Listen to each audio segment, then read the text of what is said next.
I apologize. I had my mic off. Oh, that's awkward. So, the recap, school just ended. At school, we met Miss Murray and Chiu's friends, Darren, who is Miss Murray's son, and then we also met their friend, Baxter, who doesn't go to our school. Darren's a 7th grader. Baxter goes to an academy of sorts. Also, followers. I have a follower now. Thank you very much for following. I'm unsure if I should list off people when they follow, because like when it was me, I felt like embarrassed. Well, not embarrassed, but like awkward being like called out. So I tend to try to follow people not during their lives, but like, so I don't have an alert for the follower. I have alerts for other things, but not that. But yeah, okay. I'll go back a little bit so I can read these again out loud. Apologies. Your first day of school was over. You took the same exact path out as you had come in, just going the opposite way. Down the stairs, through the checkered hall, and out the big double doors at the front. But when you were outside, the way home changed. You had to go through an almost empty parking lot at the side of the school building. Mama had brought the car to come get you. Wispy clouds hung over your group of 3. Nobody else was out. They'd already gone home, or were probably teachers who were still in the classroom. Tamarack ran freely across the tarmac. It was easy to figure out which car to go to when nobody else was parked anywhere close by. You sprinted to catch up with her and stayed by her side. It didn't take long for Mama to rejoin you. She'd broken into a jog after both the kids raced ahead of her. Once she unlocked it, Mama opened the back seat door. You were too little to sit in the front, according to her. That meant Tamarack would be too small too. She was practically the same size as you. But you found out that Tamarack didn't want to sit there. She liked the middle. It was funny how round and weird it was. She also liked being able to see to the up front easily. Excuse me. While you both buckled in and Mama got in the driver's seat, Tamarack told you about how she'd poke her Omi or Opa from that spot all the time. Even though neither of them were in that car, she was happy to choose the middle anyway.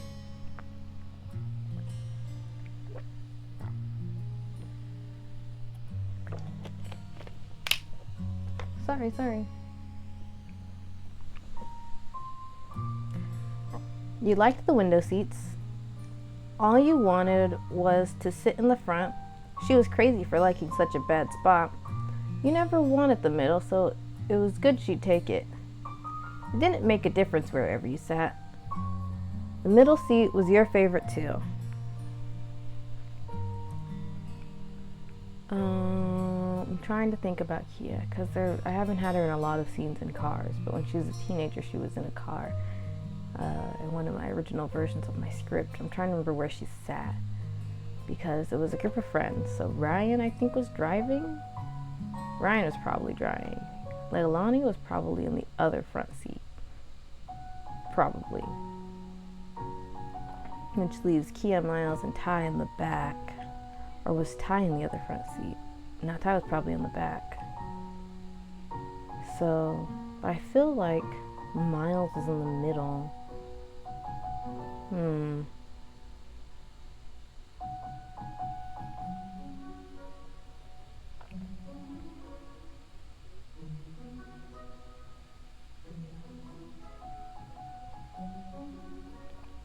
Yeah, okay, let's just go, you like the window seats. Yeah, let's go, you like the window seats. After Mama double-checked that everyone had their seatbelts on, she pulled out of the school lot. You jiggled in the firm cushion because all of the vibrations of the car. The seatbelt wasn't just good for crashes, it could also stop you from slipping out of your seat on the bumpy roads. It was quiet, besides the humming sound that also came from the way the car moved. The world looked different from the back seat of the car, a blur of golds, browns, and reds, blitted out of the corner of your eye. From what you could see ahead, there was an endless stream of blue coming at you. And then it all slowed down. You could see individual trees and each of their branches and the leaves that hadn't fallen, and the sky seemed more solid. Your neighborhood was already in reach. It had been a whole journey in the morning, walking with Chiyu and Tamarack. That trip only took a few minutes driving with Mama and Tamarack again. Mama parked at the end of the road right in front of your house. There wasn't a garage to use, but it didn't really matter if you parked on the street. You couldn't block the path if it didn't go anywhere else. You, her, and Tamarack got up and stood around together on the sidewalk. Thanks for driving, Kia's Mama. You can come to my house now. A lot had happened since she talked about that in the classroom. Still, Tamarack hadn't forgotten the plan she made. A visit to the Bauman household? Am I invited too? That's right, your mama hadn't been there when Tamarack came up with what you'd do after school. It was funny seeing Mama ask permission to go over to somebody's house. She was the person who was supposed to decide if it was okay to do something or not. But your mama was nice. Yeah. Sorry. Thank you. I'd been hoping to meet the rest of our neighbors, but I waited for Kia to be here before making the rounds. Lead the way, Tamarack. Tamarack would have tried to do that even if Mama didn't ask her to. The now leader spun around to change direction and marched down the sidewalk towards the big gray house next to yours. There was no way you'd get left behind. You stuck right by her while your mama went along after you both. As Tamarack got closer, her pace got faster. The steady strut had turned into a speedy skip by the time she'd reached the porch. Am I not speaking loud enough? There we go. Is that better? As Tamarack got closer, her pace got faster. The steady strut had turned into a speedy skip by the time she'd reached the porch. Sorry, wait. 1, 2, 3, 4, 5.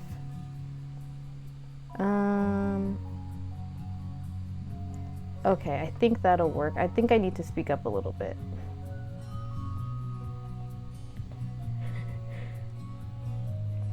Sorry about that.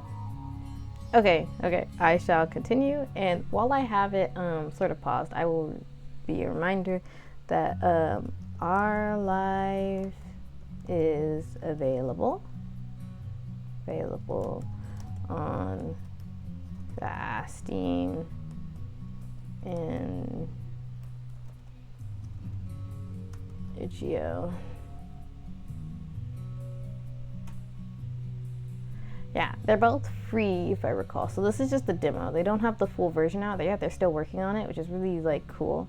I went looking and I looked at Reddit their update pages. They have another update coming to the demo this fall, but they're still working on like the whole game, and it's really cool so far. So it's gonna be really cool when it's finished too. But their previous game is done, and the game itself is already available and free on Steam and probably itch.io, and then but then there's DLCs that you can pay for.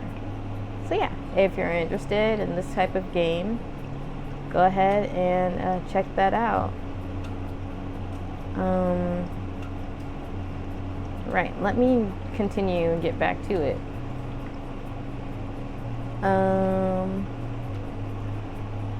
She was eager to get home, or she wanted to make sure she'd arrive there first. See, now that I adjusted the thing, the air conditioner came back on. Is it too loud? Can you hear me over it? I don't know. Well, I'm just gonna try to talk loud enough that you can. Tamarack smacked the doorbell and held it all the way down with her whole hand. It wasn't the kind of doorbell you had to press over and over to get it to work. As long as she pushed it, a deep chime rang through the house, through the walls. Ding dong, on and on. Tamarack squeezed the doorbell under her tiny hand. It wasn't gonna stop. Your mama acted like the parent she was and spoke down to the other kid. Here in a reassuring voice. I think it's okay. You can let go. Mama understood appropriate behavior in the grown-up world better than any elementary schooler could, and that wasn't it. But all the suggestion got was the same knowing assurance right back. No, it's okay. What if Omi is asleep? We'd be trapped outside forever. Tamarack wasn't an adult, but it was her house. She knew the rules, and for all you knew, she might have gone to make up the rules herself. She was so amazing. Maybe, but while your mama softly tried to urge Tamarack to free the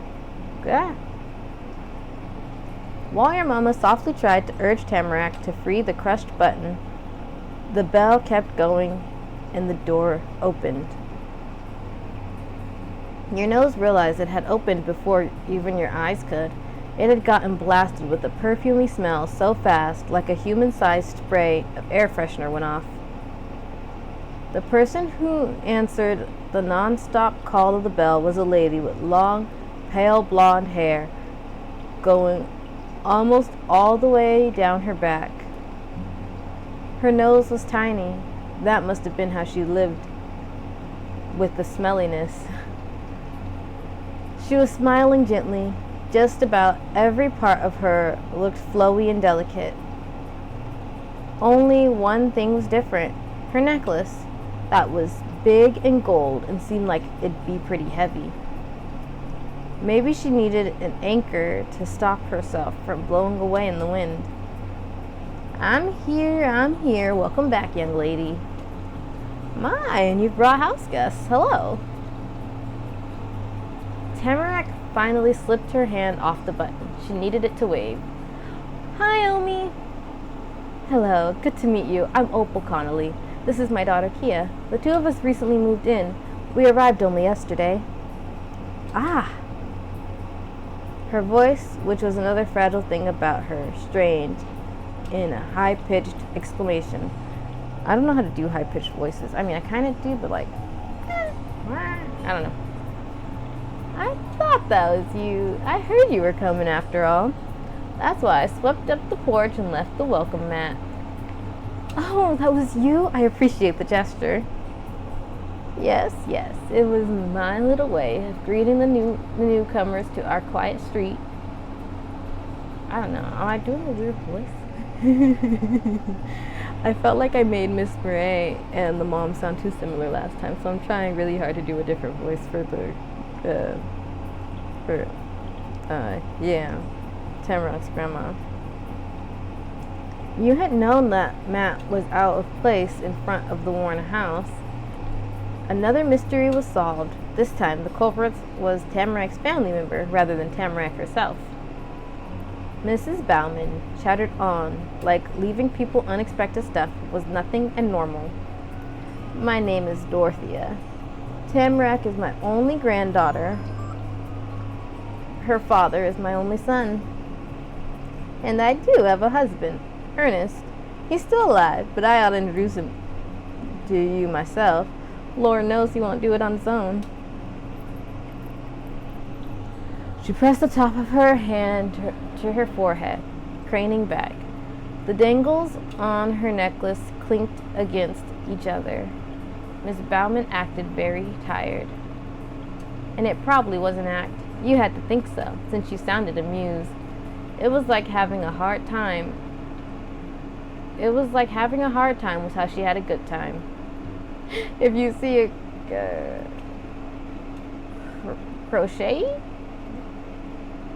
crochet old man wandering about, that's him. Don't you worry, he's not mean, even if he looks it. Just remember that Mr. Bauman is more afraid of you than you are of him. Oh, that's the other thing that's going to be cool about this game is they're going to have some voice lines. Like, they're going to have voice actors. So that'll be cool. I will definitely probably play this game again sometime.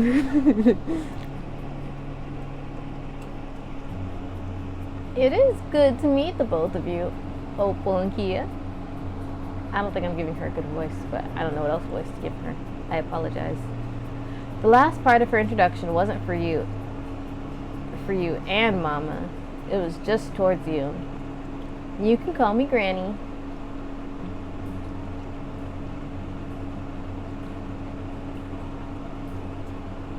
Yeah, okay.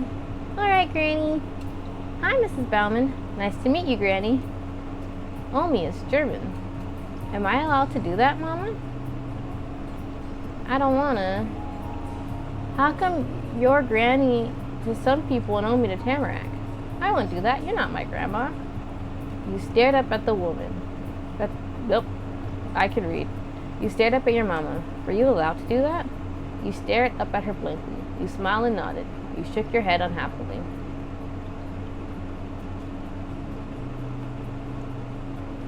Alright, well, I think he'll be nice to meet you, Granny. She smiled at you, wide and welcoming. Meeting you meant getting a new granddaughter. Hey, Omi! Tamarack cut into the conversation with a sharp grin and her brows tight.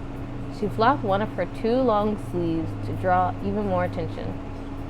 Kia is my best friend. That announcement caught everyone by surprise, including you, the person it was about. Mrs. Bauman's eyes got way bigger than you thought they could with how they looked normally. I didn't know that. When did you make a best friend? Yesterday, she said, so chuckling like her granny was silly for not being able to figure that out. Tamarack really thought you were her best friend? Tamarack was so nice. That was the best thing ever. Why would she? You couldn't believe it. You couldn't believe it. That was too incredible. That didn't make any sense. Tamarack was your friend, but you weren't sure she was the best one. That's what you thought about her too.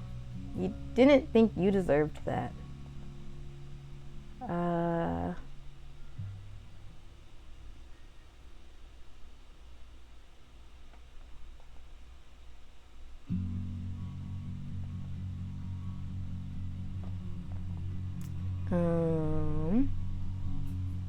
That was the best thing ever, I think, is what Kia will be thinking.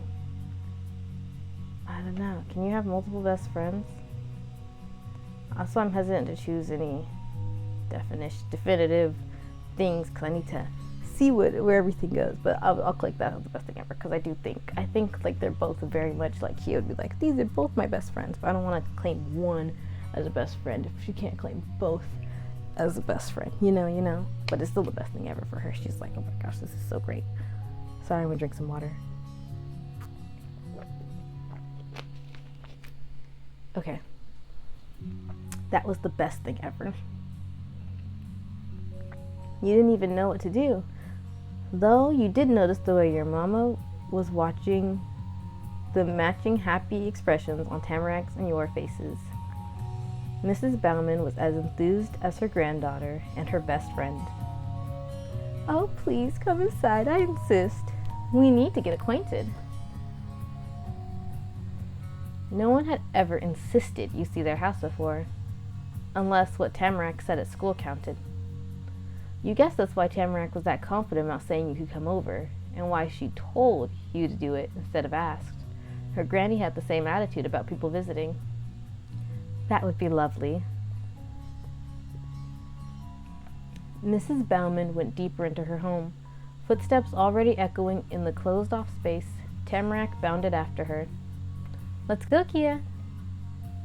You and Mama were following behind Tamarack again, though this time it was her grandma who got to lead everyone.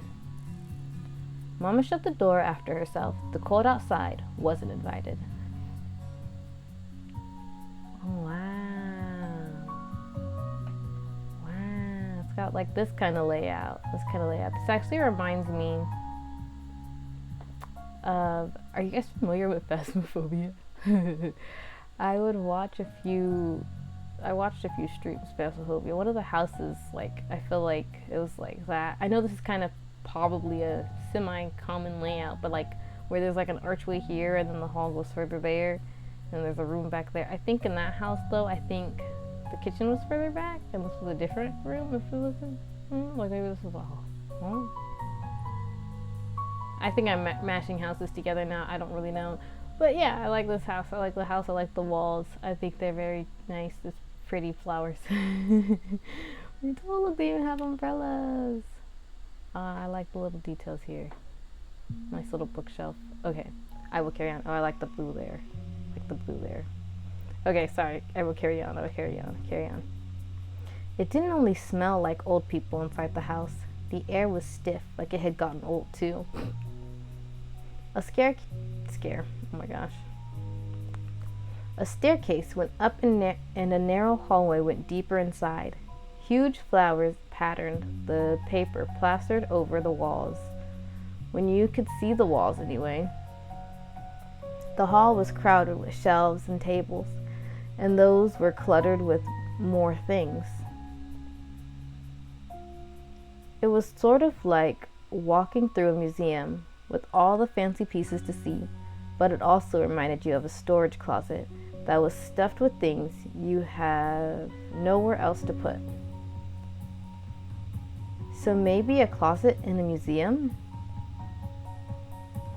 Though you didn't know any museum or closet that had colorful candies sitting in a worn silver dish the way this house did. There were two kinds, bright see-through hard candies in see-through plastic wrappers and pale taffies you couldn't see through that were twisted up in waxy paper. Mama passed by you, not even looking at the candy bowl. The side table it sat on was much closer to your height than hers. It was right in front of your face.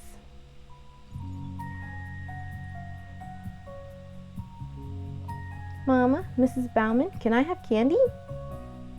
Wait, I want some candy. I don't know, I said that rude. Anyway, you tugged on your mama's cardigan to get her attention and pointed at the candy. Excuse me, would it be okay if I have a candy? You sneakily obtained the candy, not caring if you were supposed to or not. You took candy because it had to be there for guests, and you were a guest. You wanted the candy, but no one mentioned it being okay, so you gave up. Candy was tasty, but you didn't feel like having it then. You didn't want any of either. That was the worst type of candy. You didn't want any of either. Candy wasn't good.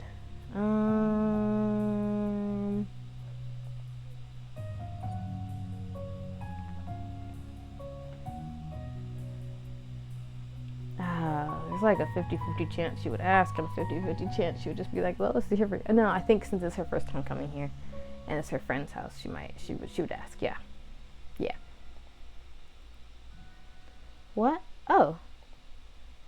Your mama glanced behind her, fondly taking note of the offering near the front door. That's up to Mrs. Bauman. Of course, take whatever you like. Well, if you do, you can't eat it all today. Yes, go on now. Thank you. Yeah, the sparkles. I really like when they decorate the boxes. This is really neat. You took a hard candy, a taffy, one of the hard candies and one of the taffies, a handful of candies, getting some of both.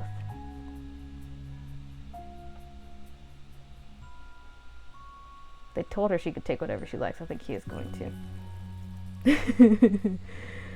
The wrappers crinkled when you dug your fingers into the pile. Your fingers got sticky. You could tell that the treats were as old as everything else there, but candy was candy. You tucked them into your pocket and caught up to the others before you lost sight of them. Tamarac's granny showed the way down the hall and through a big opening in the wall. Past that was the living room. Or not. When Granny crossed the rug that was also flowered and sat down on a smooth green chair. She didn't call it that. This is the drawing room. I come here and sit on my throne and entertain our guests. You can take a seat, but do be careful. These are antiques. Antiques. Tamarack just hovered around the table. Hearing adults talk was one thing, but sitting down and doing nothing while listening to it was asking for too much. You sat on the couch very carefully. You took a seat on the chair. You took a seat on the couch. You excitedly climbed onto the other chair in the room. You didn't even want to try sitting after hearing that. It was too much pressure. You didn't want to sit down. You'd rather keep looking around. Then where's all the pencils and drawings? Then where's all your pencils and paper for drawing? You joked. Then where are the drawing things, like paper and pencils? You wondered earnestly.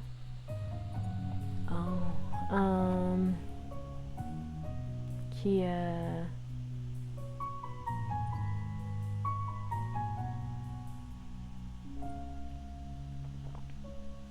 Yeah, I think Kia is going to ask. Mama snickered for some reason. It made you frown, and then both the adults smiled at you nicely. You won't find that here. That's not what a drawing room means. However, Tamarack has colored pencils in her bedroom. Yeah, I do. I've got all the colors in the rainbow and even more. That's incredible. Thanks.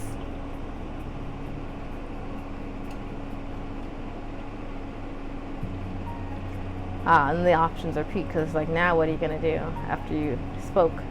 You sat on the couch very carefully. You took a seat on the chair. You took a seat on the couch. You excitedly climbed onto the other couch. You didn't even want to try sitting after that. It was too much pressure. You didn't want to sit down. You'd rather keep looking around. Yeah, I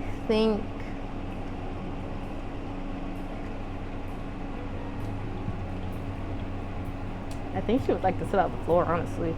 That's not an option. So let me see.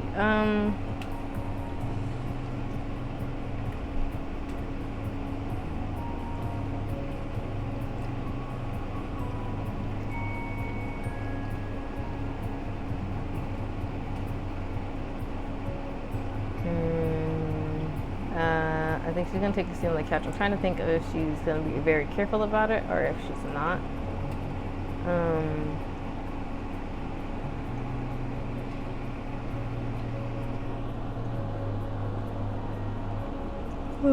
Okay, let's see. Yeah, I think she's gonna try to be careful. It looked like the sturdiest option. You positioned your butt right along the edge with your back straight, touching the furniture as little as possible. Mama settled into the couch cushion next to you and leaned against the armrest to get even cozier.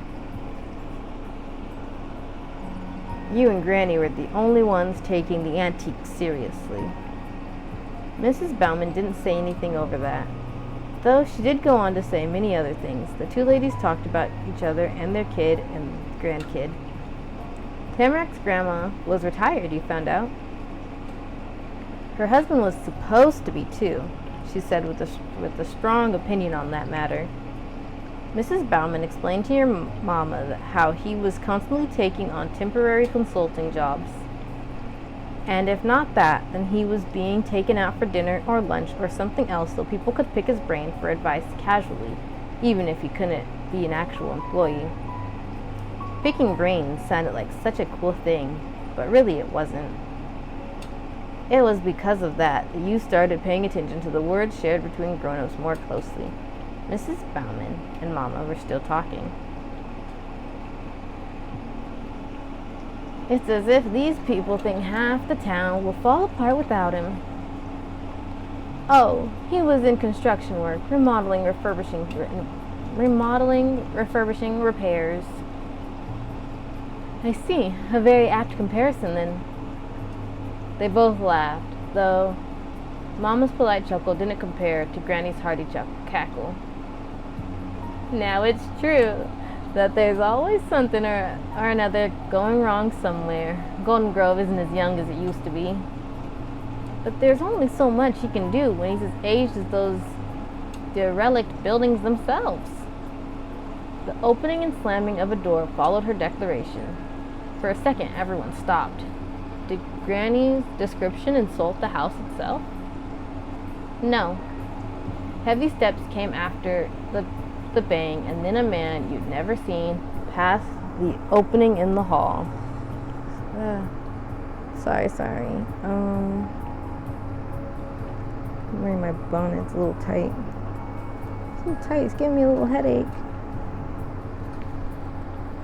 Okay. Okay.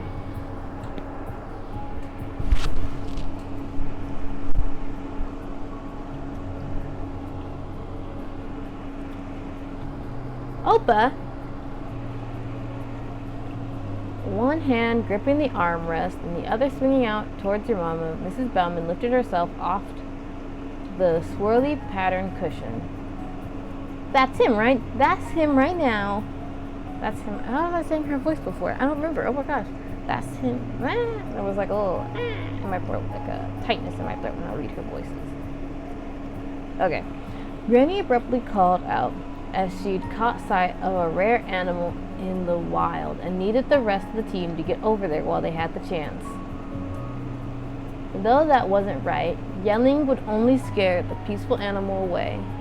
Instead, maybe she was trying to catch a shooting star before it disappeared for good. Except that one didn't work either, because Mrs. Bauman was able to make the meteor still. Mr. Bauman stood suspended in space, silently staring through the wall hole in the drawing room. Tamarack's Opa was very gray. His full suit, his dull shoes, and his short hair. What was mysterious were his eyes. They might have been gray too.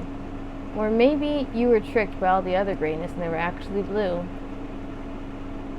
He pushed his hat higher on his forehead with a large hand, slow and steady.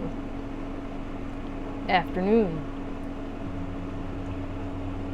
Hearing his voice cemented an impression that had started to build in you. It was a low, grumbling noise. The tone sounded the way his scratchy beard and bushy eyebrows must have felt. The sturdy older man, colorless and rough, was basically a stone statue that had come to life somehow, and that was the absolute total opposite of Mrs. Bauman. Hi, Opa. This is Kia and her mama. They're the people in the other house. The neighbors. Mr. Bauman mumbled briefly in response. His eyes shifted away from the seating area. He wasn't talking about the news, but you got the impression he was thinking about it. Good day. He turned his body to match his new direction of gaze. Fine, go hide in your cave. We'll be here if you decide to join us after all. Mrs. Bauman showed her surrender and creakily lowered herself into the chair again. Dinner will be ready in a couple hours. You at least can't miss that. Mr. Bauman made his escape without looking back. He probably could miss that if he tried. Where were we? I remember. Tamarack's grandpa had only said a few real words. You can count on...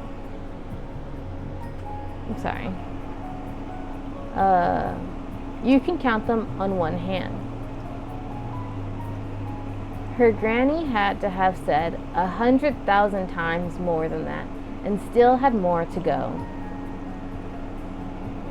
But your mama was talking too, and you could tell she wasn't ready to be done. She had her listening face on, not her how soon can I get to stop expression.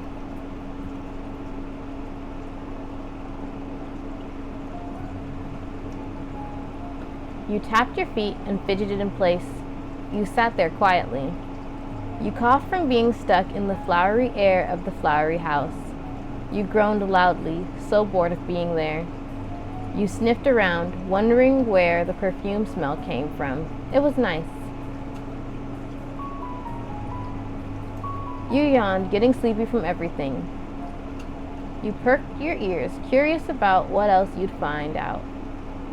Mama, how much longer are we going to be here? Mama, you can't keep talking forever. It's boring. Let's see. I think she might fidget around. Or maybe she'd be curious to listen. Kia does like talking. She likes people.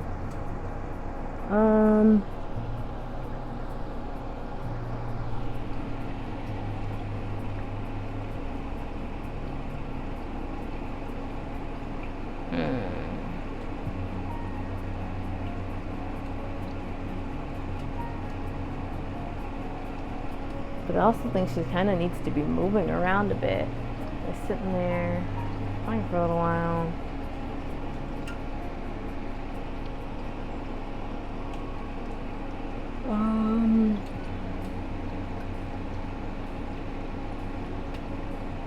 But I do think she likes to hear people talk and likes to get information. I'll go with that one. Suddenly, for the first time in ages, Mama looked at you instead of one of the three Baumans. She hadn't forgotten you were there too. Oh, Kia, are you fine staying longer? There's a couple things I'd like to discuss with Mrs. Bauman while I can. As if little of impact as you had on the adults, Tamarack still did enough to distract them all.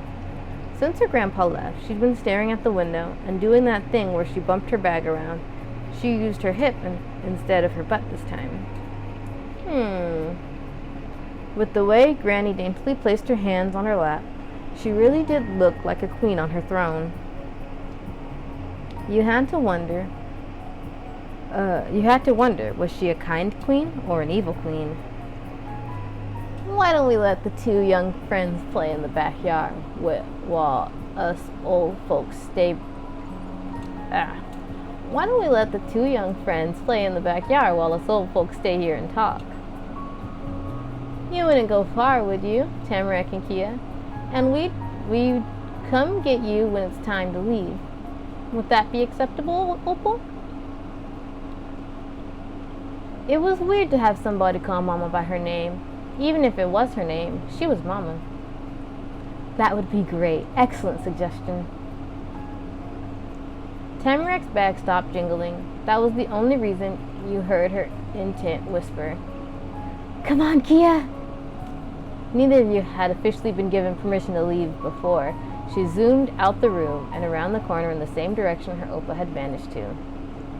He hadn't been the only one who wanted to get away.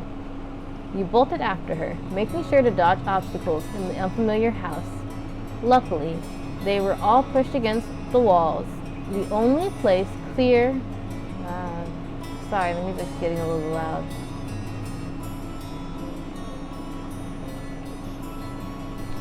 The only place clear of clutter was straight down the middle of the hall.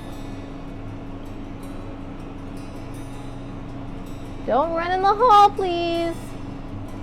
Am I too loud? Knowing well that the warning wasn't going to change anything, Mrs. Bauman sighed in resignation. Fine. No one listens to a word I say. Past the living room, there were doors to unknown places and another hole in the wall that went to a kitchen. The two of you scrambled towards the end of the house, where there was a back door. Tamarack yanked it open and bounded through. Your turn was next. A couple uneven wooden steps led from the house to the ground. They were bent inward, like after being pressed down so many times, they stayed sunk. You didn't add to that pressure, because you jumped clear over them in the fresh, freezing air. Invisible ribbons of perfume blew off your clothes. Unable to stretch past the doorway. Oh, okay, I get what it's saying. Haha. You hit the ground and could smell the dirt. Just like Chiyu's backyard, Tamarak's house had no fence around it. There was no way to tell when the yard stopped and the forest began. It was even more impossible to see where the forest ended. It might go on forever. That was all the same for the two places, though. Instead of Chiyu's... Oh, wait. Did I read that sentence right? That was all that was the same for the two places, though. Instead of Chiyu's secret hideout, there was a fancy table with 2 chairs that looked like it was there for Tamarak's grandparents. And hanging from a thick branch was a rope-strung tire swing. That part of the place had to be there for their granddaughter. Woohoo! Tamarak hollered a cry of freedom and skipped down the small stone path, never touching a blade of grass. She hefted the messenger bag over her shoulders, chucked it aside with a thunk, and flung herself through the hole of the tire.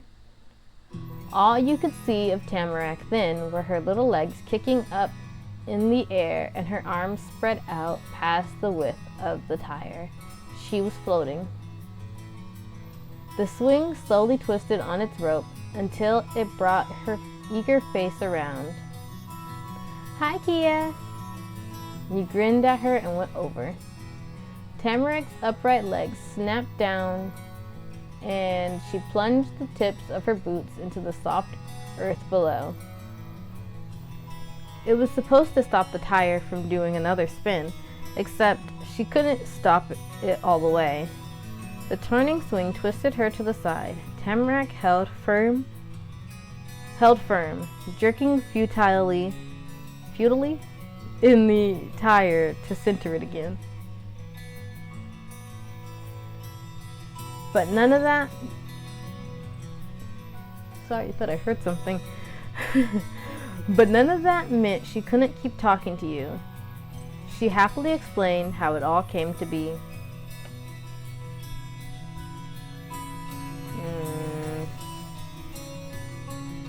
Okay, what?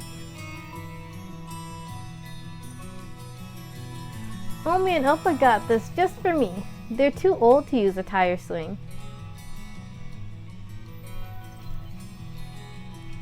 That's so nice. It'd be funny to see them try. I wonder what's in my backyard. Your backyard is way better than Chiyu's. Chiyu's fort is cooler. You and Chiyu have the best backyards. I love it. I knew it. That was so obvious. You stared at her amazed. You shrugged, not really impressed. You frowned. Your house probably didn't have a tire swing.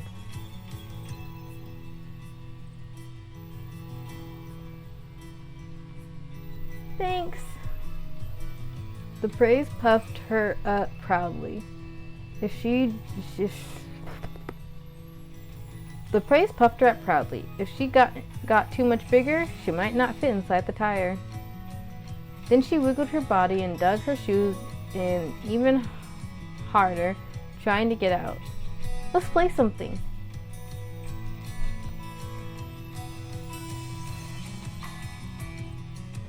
Wait, can I get in too? Wait, can I sit on top? Wait, can I push you? Could I try using the tire swing? Okay, yes. You don't have to. I don't want to play anything. Before she could, you started to squish in with her. Before she could, you started to climb up on the tire. Before she could, you started to push the tire. You stepped back to give her more room. You just looked at her.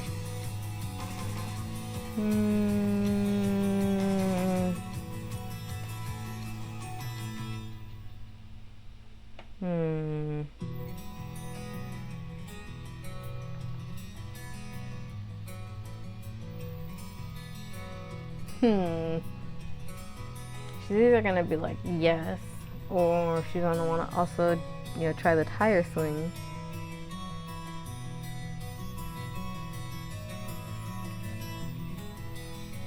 I think we're gonna try this one. Wow, yeah! You managed to get your footing in the tire, only stepping on Tamarack a little bit, and pulled yourself all the way over. The tire swung and twisted as you got both your legs over the side. From down below, Tamarack squealed, "Your feet are in my face!"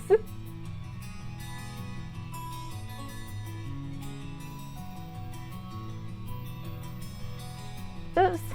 Sorry. Smell my shoes. That's not my problem. Oh no, are you okay? You wrapped your legs around the rope. You tried to poke her with your shoes.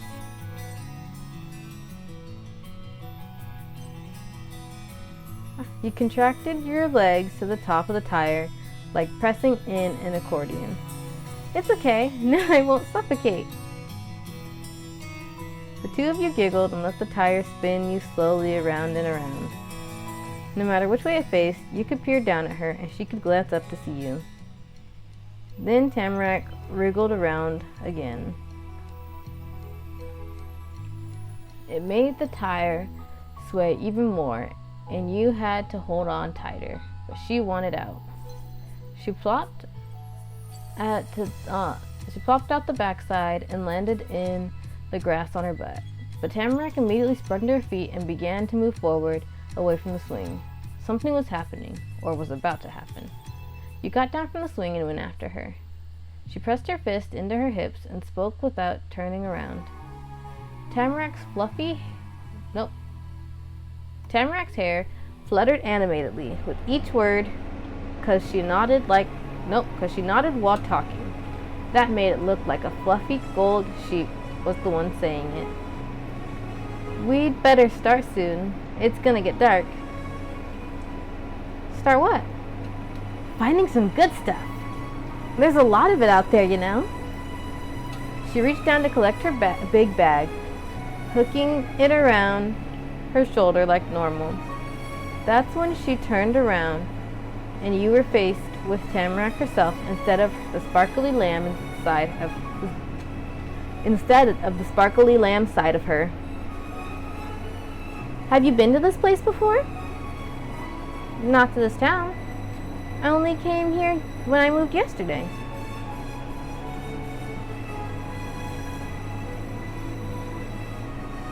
But I'm from blank. It's not far at all. But I'm from, click to enter a place. That's pretty close. But I'm from blank, so it's not nearby. But I'm from blank. It's really, really far away. Though blank, where you used to live, wasn't far at all, you thought. Though where you used to live was pretty close, you thought. Where you used to live wasn't nearby, you thought. Where you used to live was really, really far away, you thought. But the place I used to live wasn't far at all. But the place I used to live was pretty close. The place I used to live wasn't nearby. The place I used to live was really, really far away. And it's the same thing, but like thinking it. Well, where you used to live wasn't far, pretty close. Where you used to live wasn't nearby. Where you used to live was really, really far away, you thought. I think I'll say wasn't nearby. Because I'm trying to remember how often Kia moved. Because I know that she moved a few times, I think. So I guess it doesn't really matter all in all, but I'll say this one. Just because I don't feel like it was close by. Because I don't. Really? Wow, I bet you know a lot about outside and everything. All the forests in the world are different, and some places don't even have forests. This one is great because there's mushrooms and rose hips and acorns and great rocks and more. I can show you good spots to find things since you're newer to this forest than me. Wow, thanks. I don't want any of that. I'm never gonna find anything. I don't need your help, I'll get it myself. Alright, no thanks. Gave her a thumbs up, wanting to search. You shook your head, not interested. You simply looked at her blankly. I bet you and me could find everything cool on the whole mountain. It'd be really great if you did help me. I don't know anything about that. You're smart and nice.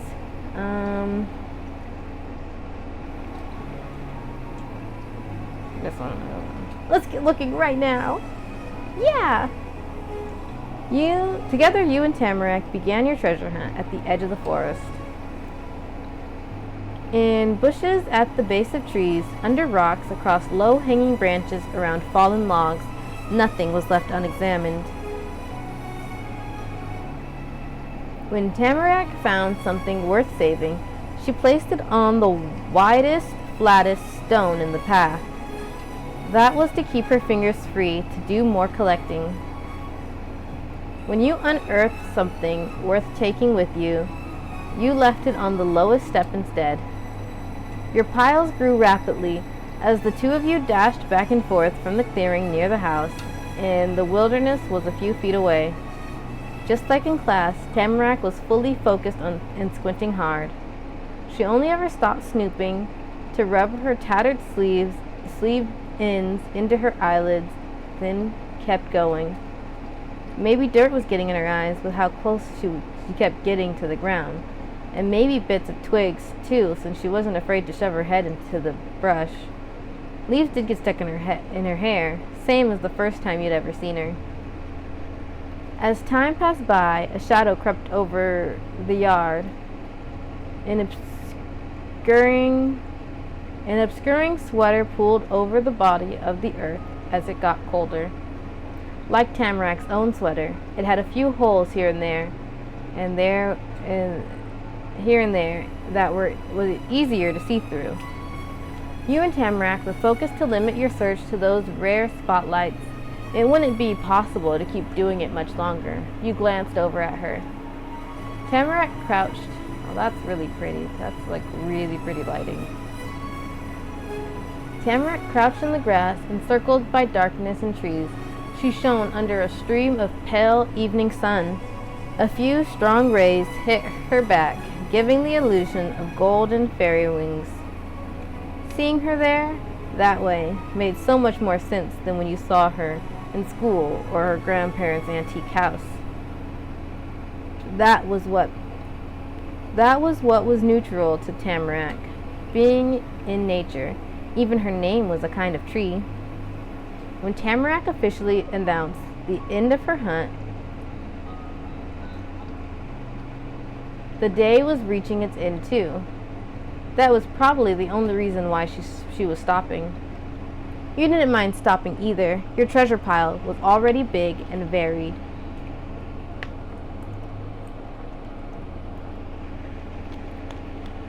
All that was left to do was gather it up. That was easier to think than to do. You struggled to get each one of the small, mostly round valuables into your grasp. Tamarack couldn't scoop everything in her hands at one time. Pebbles and rose hips, what are rose hips, rolled out of her grasp and off of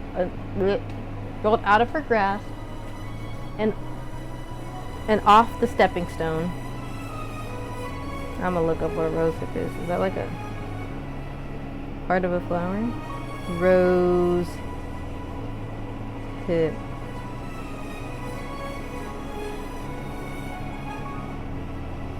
Rose hip is the part of the rose flower just below the petal that contains the rose plant seeds. It has been used for osteoarthritis and contains vitamin C. While rose hip is often considered a good source of vitamin C, the processing and drying of the plant actually destroys most of it. Oh dang. Anyways, that's from medlineplus.gov. I can read.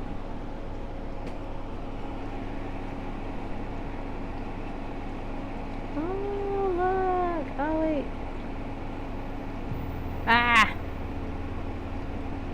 How do you do like a quick screenshot? That's cool. I wanted to, ooh, I got it. That was close enough. That was close enough for an impatient kid. Tamarack rushed over to show you what she managed to find and carry. This is what I got. She nudged her hands full to bursting with wonderful things even nearer. An acorn dropped to the ground. Here, take whatever you want. But that's yours, and I already have a lot of that. I know you have your own for yourself. You can take part of mine so you also have things to give away. Or maybe you'd want to share what you've got and keep the ones I give you. Something like that. You can share with your mama or my Omi and Opa or anybody. That's the most fun part. Oh! That was the answer to a puzzle you hadn't realized you were confused by. Tamarack said she went out in the woods all the time. She must have found enough things to fill her grandparents' entire house. Her granny would definitely not like that. She needed room for her own clutter. That was never a problem because Tamarack didn't hold on to the collection herself. She spread it out to everybody.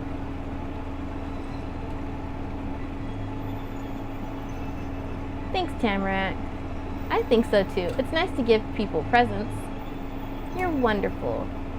That's kind of weird. I'll take some of yours, but only if you take some of mine too. Okay, but would you want anything I have? I want to share with you too. I still don't want any of yours. You can give that to somebody else. It's okay, I don't need it. You folded your arms, certain you didn't want it. You brought your hands towards hers, ready to accept the gift.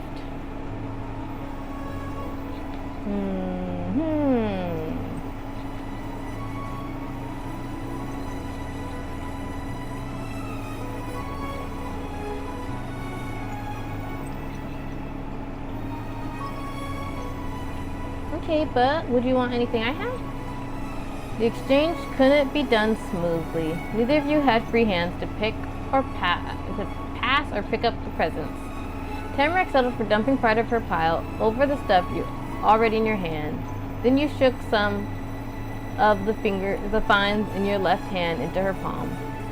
When the trade finished, you had almost exactly the same amount of goods, but it didn't feel the same. You knew that in one hand you held the treasures you found with your own effort, and in the other hand were gifts from your friend. Both were important for different reasons. Still, grasping a loose collection of forest finds, Tamarack marched off to the side, out of her backyard and into yours.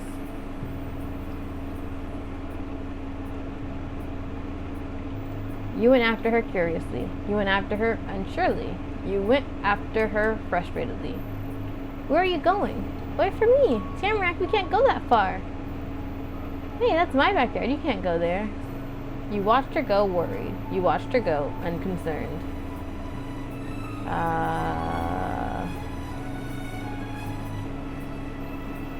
You went after her curiously. I'm going to Chi's house. He's going to be surprised. Oh yeah, that's a great idea. Well, that's probably okay. Alright. Oh, I know exactly what you're gonna do. You kept going, but more nervous now. You kept going, more excited than before. You kept going, but you regretted that you were doing it. What? I don't want to go to Chi's house. You can't go into Chi's backyard without asking. You stopped moving.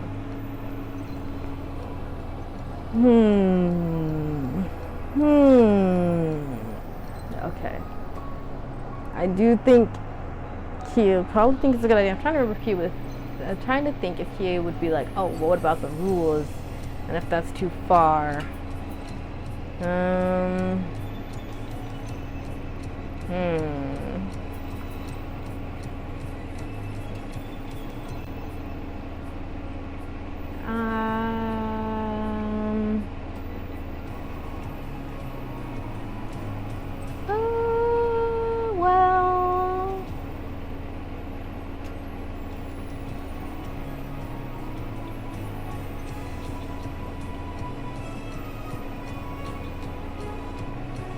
I was told not to go too far, but I think it's but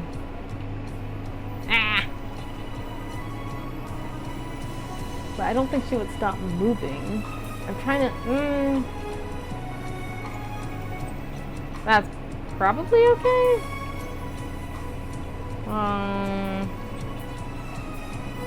Wait, let me see.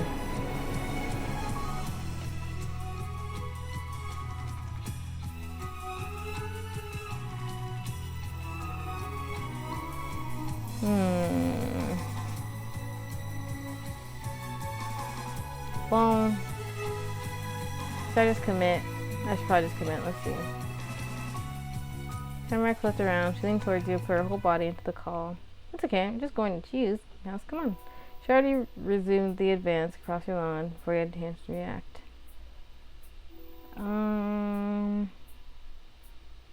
Okay, well, let's go with the other one, I think. I think we'll go, well, that's probably okay.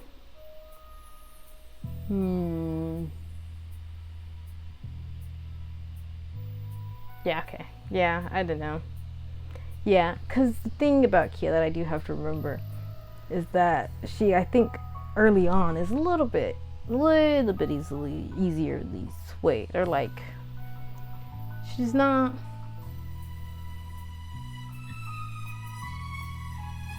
She's a bit of a, not like pushover, but like, she tries to get along with people. I don't know. Not quite people pleaser, but like borderlining that, I guess.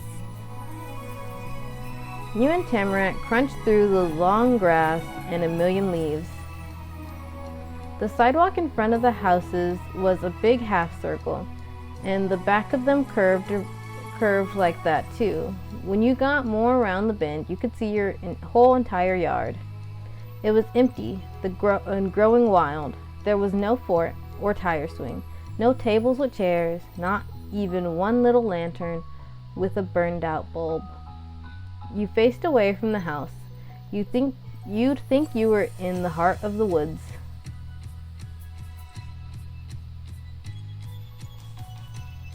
That was incredible. That was kind of cool. That made sense. That was disappointing. That was annoying. That was incredible. Your backyard was the forest itself. At the other end of the field, Chiu's fort could be seen towering in the distance. It encouraged Tamarack to shuffle ahead faster. The quicker steps jiggled her hands, and that caused a few more pieces of her collection to rain down around her. Since it all came from outside anyway, that wasn't littering. That structure wasn't only a sign you were almost there, it was her destination. Tamarack went straight to the hideout. There she arranged the entire collection into a new pile at the base of the climbing wall. Tamarack pointed through the heap, pinching up an acorn there and a rose up here, tucking each into her overall pocket without taking her eyes off her work. It took you a second to be sure, but she was gathering the things you'd given her. She had good memory if she could remember what those looked like. So what probably was happening was she guessed what came from you by choosing the things she didn't find herself. When her hands were free, she brushed them together. Her job was done.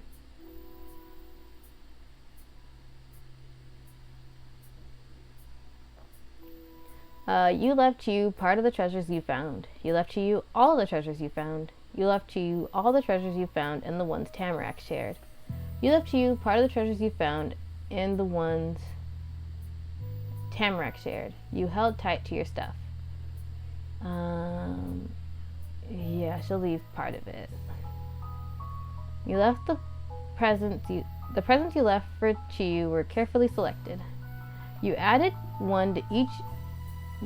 each one to the group, making the collection seem even grander. What was left got stuffed into your bag for safekeeping.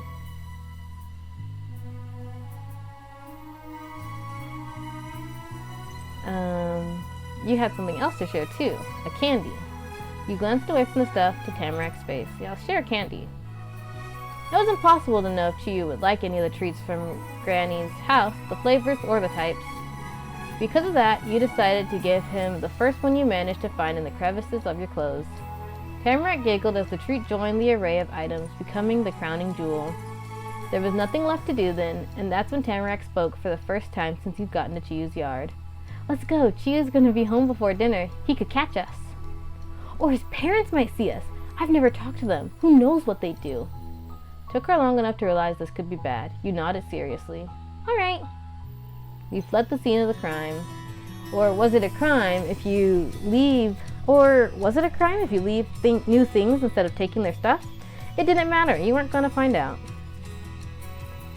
The two of you went around the bend in a sprint, kicking up a whirl of leaves behind you.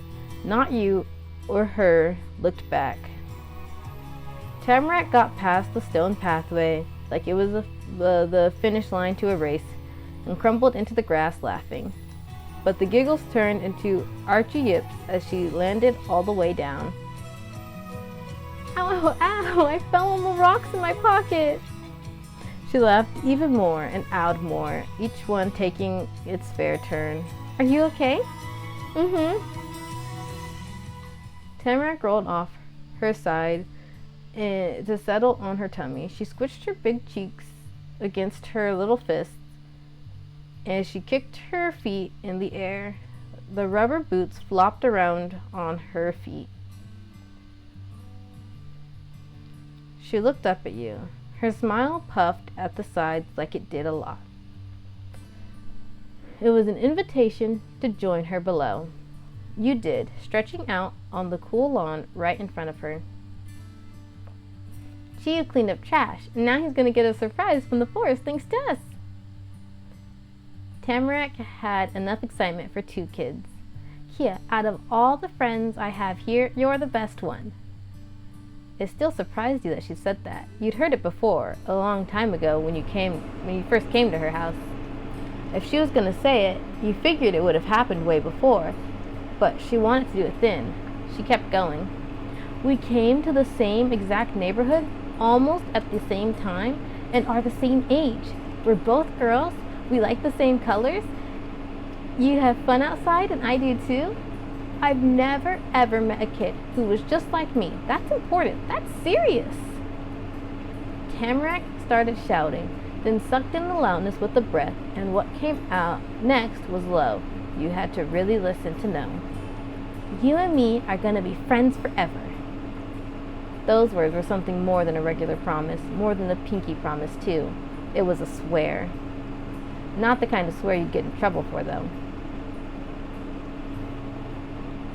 You're my best friend, too. Best friends forever. It made you way too nervous to think of her that way, but that was nice of Tamarack. Tamarack and Chiyu were both your very important friends. It was great. Yeah, and Chiyu, too. He's also the best. Is it okay if Chiyu is my friend forever, too? Thanks, Tamarack. You're really nice. I hope so. You nodded slowly. She was right. It was true and very important. You bobbed your head joyfully. You thought so too. You were the same again. You weren't sure about going that far, but it was nice she liked you. You didn't know what to say or even do.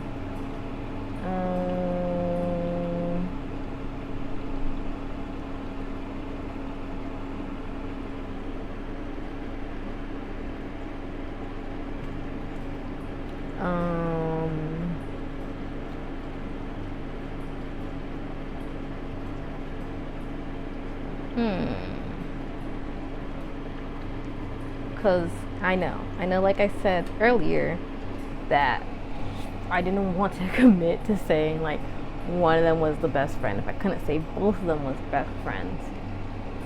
But also I do have to be like, I'm trying to stay in character, and I'm trying to think if she would consider it in this moment or if it would like come up later. You know, like should I be like, oh yeah, they're both very important. I don't think she would flat out say.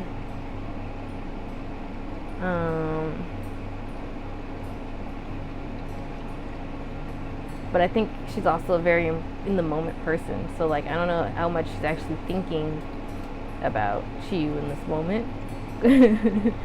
Because this is their swear, this is their moment. So I think she might do this one.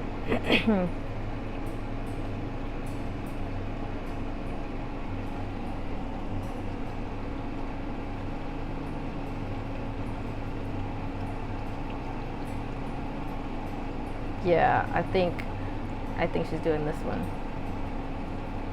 Saddest change, friends to best friends. Her dark red eyes were two perfectly round apples hanging in a brush of tree. Her dark red eyes were two perfectly round apples hanging in a bushy tree of golden leaves. They shone. The swig, the searching, the secret trip to... Oh, I can read. That says swing. Oh my gosh. Should I move my mic to a different spot? I don't know. I get worried that this is too over to the side. I don't know. Anyway, the swing, the searching, the secret trip to Chiyu's house, each were complete. And at that point, you were pretty sure Tamarack's final plan was to stay right there until the grass grew around her.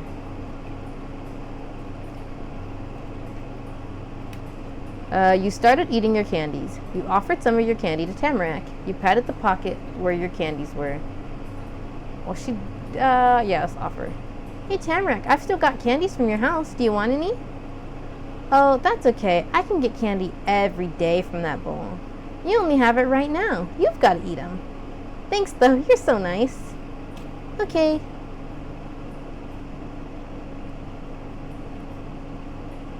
You started eating your candies. You didn't feel like eating candy, even though Tamarack thought you had to. Well, they're sitting there. I feel like because she fills them in her pocket and she's aware of them, she might eat at least one. But it also is almost dinner time. But I guess we'll just, yeah. You shred the wrapper. It was so old, some of it completely fell apart, and other bits were completely stuck to the candy. You peeled the trash away and popped it in your mouth. It was still candy, no matter how ancient it was, and it was yummy. It was that moment when a door creaked open and two smiling faces looked over the yard. Your mama and Tamarack's grandma came to get you. It was hard to imagine they really spent that whole time sitting in the living room. Hi, Kia. I'm sorry to interrupt, but we've got to get going. Aw, bye, Kia. I'm going to stay outside.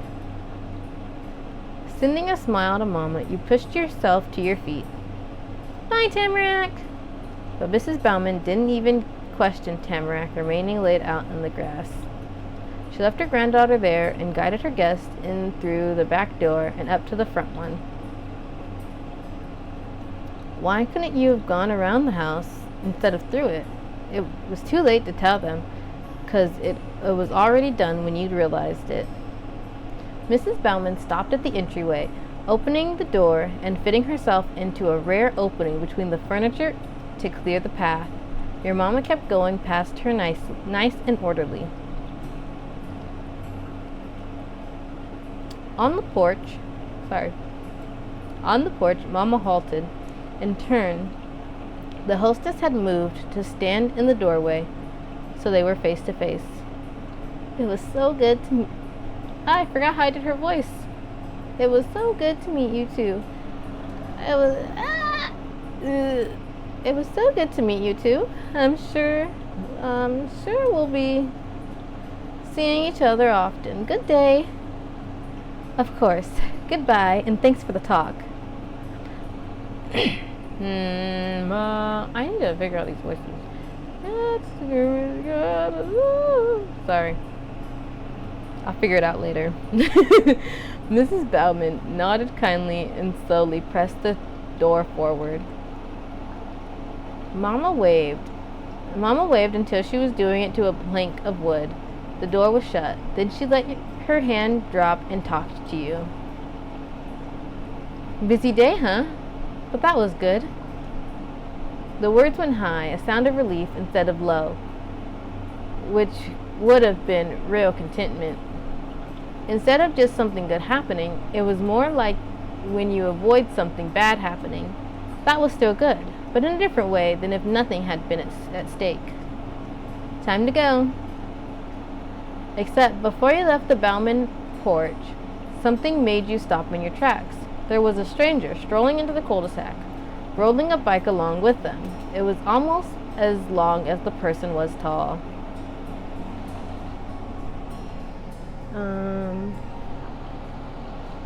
The sight had a totally different impact on your mama. It pulled her forward. Oh, it's Mr. Lin. Mr. Lin? Like Mr. Chiyu? Chiyu-Lin? I don't know if I should have spelled it out. That was probably Chiyu's dad. That was Chiyu's dad. Probably. It could be an uncle or a way older sibling. He wore a pale green sporty jacket and was also nice black dress and he wore a pale green sporty jacket and also nice black dress pants. His hair was super neat, but it was styled in a fun way that most grown-ups didn't have. That kind of introduced him to you without needing to say a word. Mr. Lin, whoever he was a real professional, but not all strict about it. Though, wait, why did your mama already know that? How do you know him? What? We've talked many times. We've talked about him. What? We've talked about him many times. And you know Chiyu, that's his father. Okay, Chiyu's dad it was. That didn't answer your real question. You racked your brain for past conversations your mom was talking about. Nothing came up. Mama, no we haven't. Chiyu is the only Mr. Lin I've heard of here. Confusion screwed up her face. She was as convinced that you knew as much as you were sure that you didn't. Wait, that's right. Suddenly she laughed and pressed a hand to her cheek. I never called him by his name to you. It's the real estate person who helped us find our house. The real estate person? Memories of Mama pacing around in your old apartment, getting excited whenever the real person would call with news, played behind your eyes. That was Chiyu's dad on the other line the whole time. I've seen his picture. He has a website, and we've chatted over the phone. Yesterday was the first time we met in person. That's who I was waiting for to get our keys from. We'd arrived extra early, and he couldn't break away from some other appointments until the evening. You glanced away from your own parent to Chiyu's. It was easy to see how the two were related.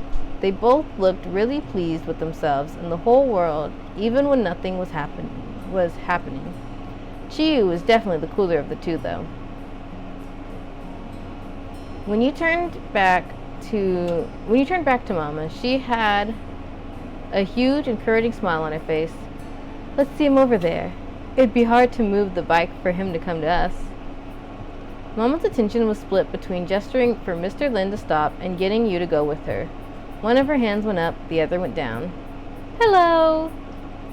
Chiyu's dad reined in the moving bike and stood in place. Next he waved. Hello, Mrs. Connolly. What a coincidence running into you out here. Good seeing you again. It's nice to see you too. This is my daughter, Kia. So she's the one. Hi, Kia. Your real estate agent folded his arms and tilted his head down. The hair in front of his face fell away, letting you see him clearly.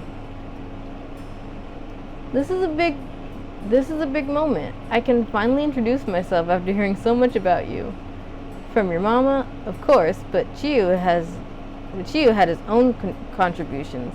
It feels like meeting a celebrity in person. Oh yeah. Chiyu told you himself he talked to his parents about what happened yesterday.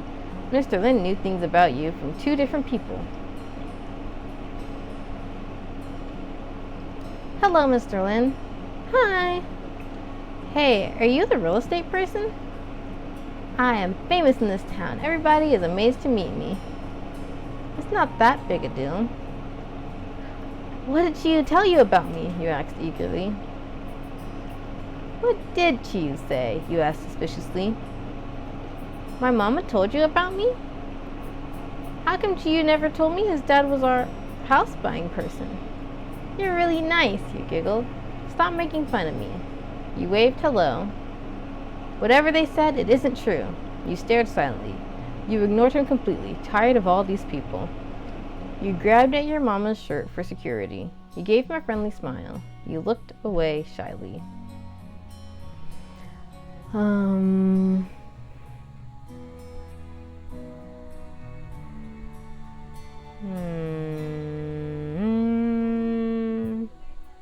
What did he say last? It feels like meeting a celebrity.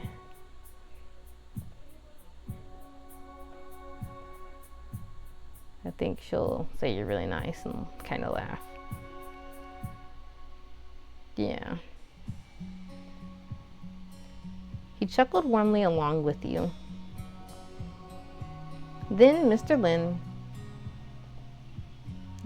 Lin adjusted his glasses and the topic of conversation. Welcome officially to the neighborhood. I wanted to come by, see how you were settling in, but I wasn't sure when would be a good time. I hope to catch both of you. There's an unfamiliar car on the road. I'm guessing that's yours? But the house is dark. Neither of you look to be around. Yes, that's ours. I'm sorry you missed us. We were meeting the neighbors to the right.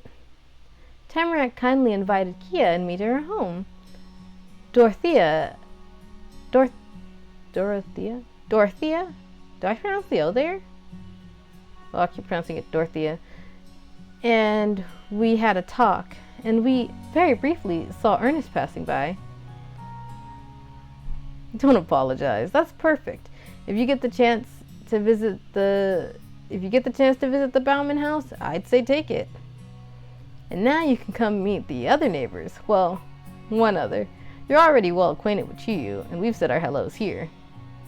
Do you have time to swing by? Personally, I'd love to introduce myself to Mrs. Lin. She was really only answering for herself. Your mama asked for your thoughts before deciding on another meet and greet. Can we go see Chiyu's mom, Kia? Okay. Thank you. We can stop by now. That's great. Give me just a minute. Mr. Lin patted the handle of the bike, bringing attention to it. That was something he needed to deal with. He coaxed the set of wheels to move with an expert hand. Sorry, just drinking some water some more.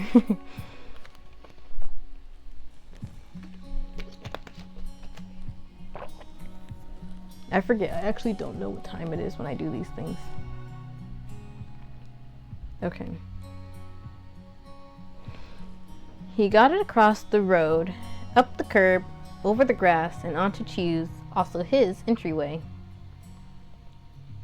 Mama gradually made the same trip. She kept a lot of distance between her and the real estate man, not wanting to risk even a slim chance of getting in the way. You weren't scared of a bike and went ahead of Mama.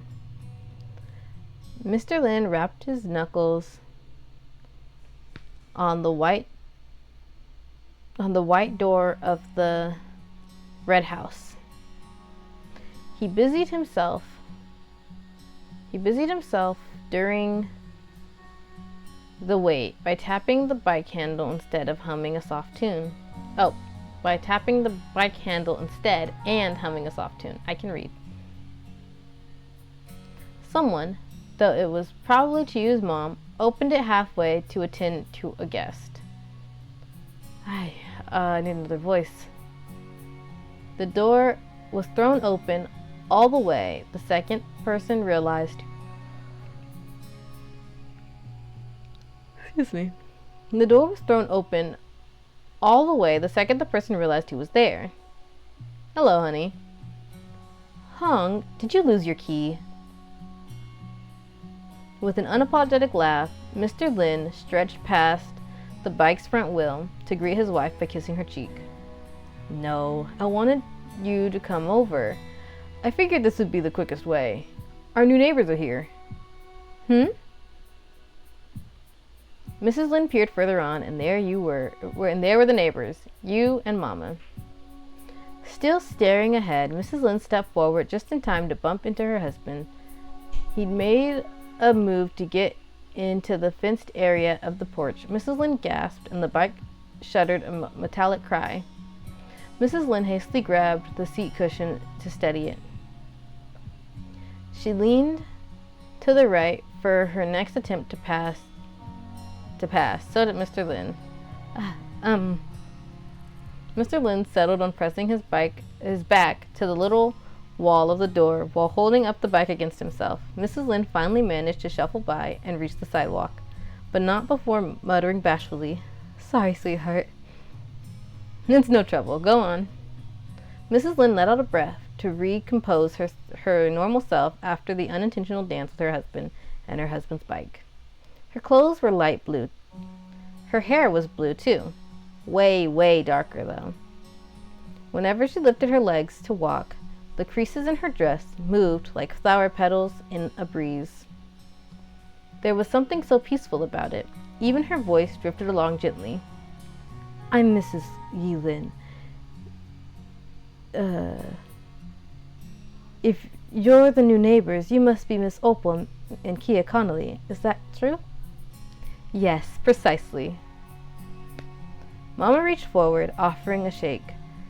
Mrs. Lin grasped your mama's hand with one of her own and covered the top of it with her other hand. The two didn't exactly shake. Really, they squeezed each other for a second. They were hugging, but with hands. After Mrs. Lin carefully unwrapped her fingers from Mama, her gaze drifted downwards. Mrs. Lin curled into a blueberry ball, bringing her chin to her knees. The edge of her spotless dress brushed the grass, but it brought her to eye level with you. "Hi, hi, hi, hi." How did I do it a moment ago? Sorry. She held her hand for you to take two. She held up her hand for you to take two. You never would have guessed that was going to happen. Most adults didn't act like you were a grown-up, or that kids could be treated the same way a grown-up was.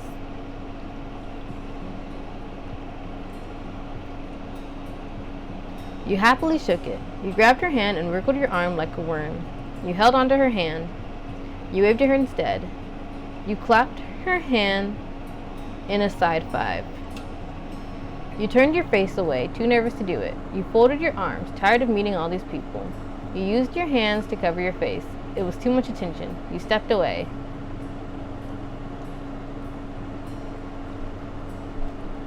You happily shook.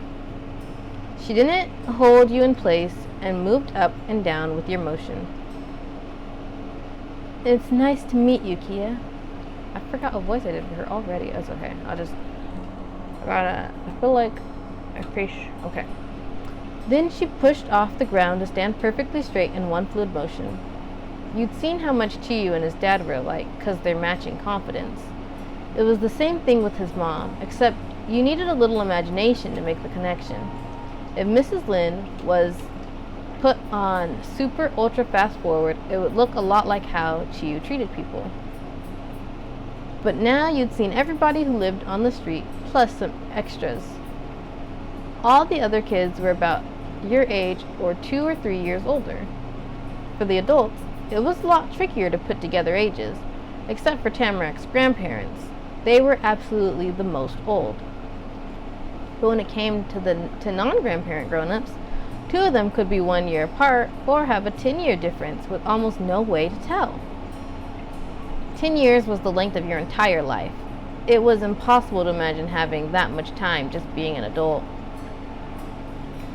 Your best conclusion was that Mrs. Murray would probably be the youngest grown-up, and your mama and Chiyu's parents were somewhere in the middle.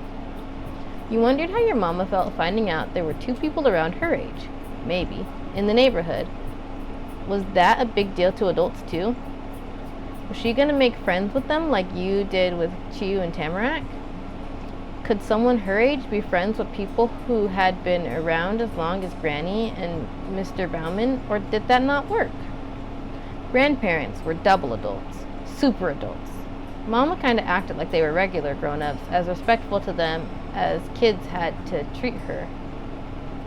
As respectful to them as kids had to treat her.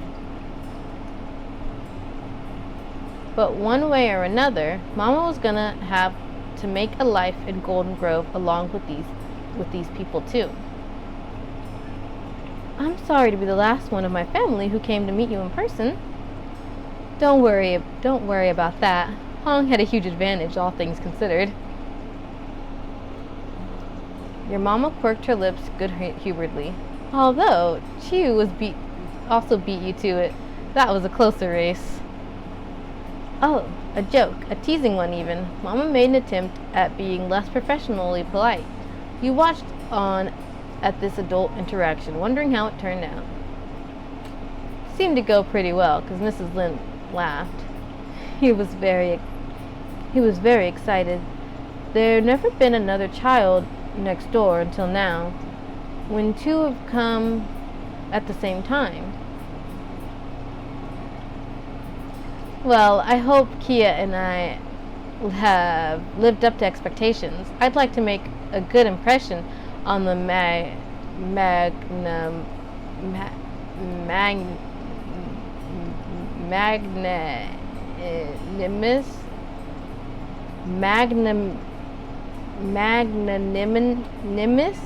Chi Lin. The other Mr. Lin came over and joined the conversation, showing off his now free hands with a shrug. He had gotten the bulky bike into the porch jail behind the mailbox so he could stop pulling it around for a second. Chiu has been out with friends since school ended, so we've yet to hear about what happened when he popped by your house in the morning. I'm certain the new neighbor, Mrs. Opal Connolly, will get a glowing report over dinner. I'm certain the new neighbor, Mrs. Opal Connolly, will get a glowing report over dinner. Oh, okay, I get it.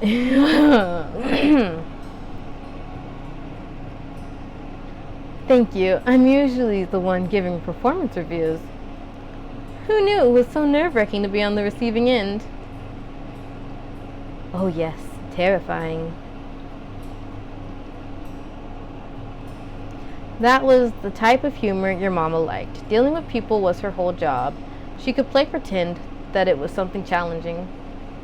You didn't know Chiu's mom well enough to be sure if that was also a joke, or if she meant it seriously. But you guessed anyway. She sounded actually scared of the idea. Plus, Mr. Lin went for an earnest answer instead of messing around. He had to know best. You ladies have nothing to fear. No one is going to give you a failing mark, trust me. And I can already report that my son is entirely fond of your daughter. Now, that is wonderful news because my Kia is just as attached to your boy. That was right. You and Chiu were already great friends. The final neighbor you met spoke sweetly, and on behalf of the entire family. We'll have to give them plenty of time to nurture their friendship. Mrs. Lin slipped her arm around Mr. Lin's. They were unified physically and legally, and in this opinion. I'm glad we're all on the same side here. Chiu's parents were as cool as he was. Nah, I need to apologize for cutting this introduction so short. We have to get home. There's more unpacking to do before the day's over. I absolutely do want to speak more another time, though. Oh, that's fine. Yes, we understand completely. I imagine it's a big job. Getting a new house in order always is, even when it hasn't been left to collect dust. A bit. Luckily, it looks as if most of the furniture already there will be worth keeping after a good scrub and polishing. Is that so? I thought that'd be the case. It was quite a perk of the property. Seems they had good advice picking a location. Oh, ha. That was said with a sly smile and a side eye to her husband. Mrs. Lin had a streak of charm, too. Thanks, honey. Mr. Lin put a hand on the back of his head and one on the corner of his glasses before leaning back to laugh.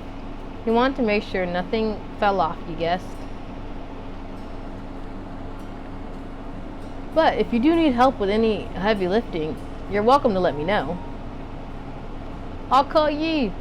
She was a gymnast in college and can do more pull-ups than me. Suddenly, Mrs. Lin's dark eyes went saucer-wide. She couldn't get them back to normal size, so Mrs. Lin slammed them shut instead. There wasn't a way to get the rosiness off her cheeks.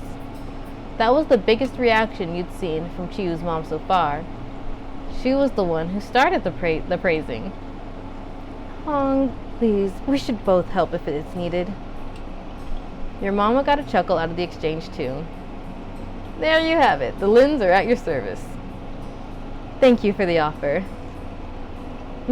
Thank you for coming, Opal and Kia. You're both welcome over any time. Goodbye. Good evening. Bye, Mr. and Mrs. Lin. With a come-along gesture angled your way, Mama turned to leave.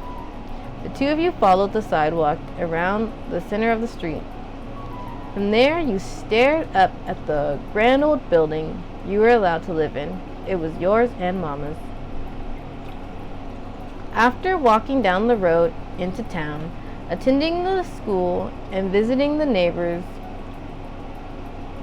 this place was where you were returning at the end of a long day. As a thought struck your heart as much as your brain. You were going to be seeing that view for a long time. No matter how unfamiliar each sight, sound, and person in Golden Grove was then, one day it was going to be normal. That was exciting to picture. You could be like Chiyo, someone who knew the ins and outs of everything. Someone who actually had memories and bonds with the place they lived in. As if the world, or your mama, was trying to prove this would be a regular thing for you, Mama didn't pause breathlessly at the welcome mat like she had the day before. She just took out the same black spiral keychain loop she'd always used and picked one of the keys off of it to unlock the door. Mama put that house key on the coil? Mama put that house key on the coil? Guess so. And then she went in, not doubting you'd do the same. You did. She hit the lights. For all your musing about normalness and regularity, when you glanced around the living room, it was a bit too familiar. You'd been at school for hours and done so much while your mama was supposed to be here unpacking. So why did it look exactly the same? Almost exactly. The stuff you'd slept on had been put away.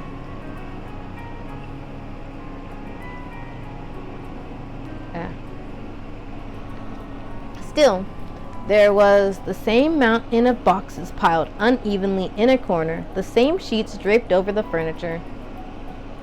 The dust you wiped down the night before was the only hint that you hadn't been transported back in time when you first saw the place.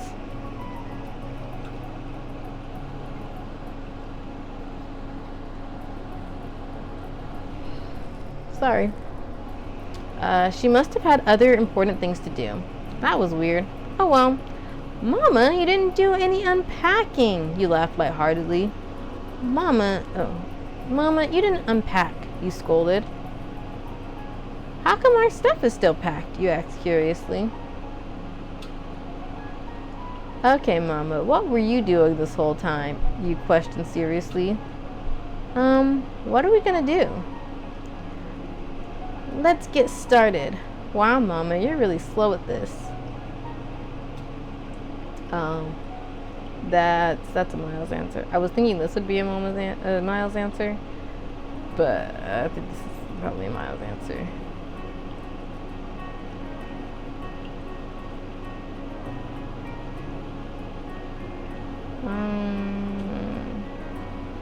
Let's get started. Yes, let's. But you should know something before we do. A sing-songy cadence carried her leading words. It wasn't the living room I spent the afternoon making livable. And since it wasn't that, can you guess what it is? The kitchen, the bathroom, your room, my room. Tell me, you cheered. Just say what it is, you huffed. You pointed towards the hall, to the kitchen. You pointed towards the hall, towards the bathroom. You pointed towards her. Was it Mama's room? You pointed towards yourself. Was it your room? You shrugged at a loss. Tell me, you cheered. Your new room is ready for you.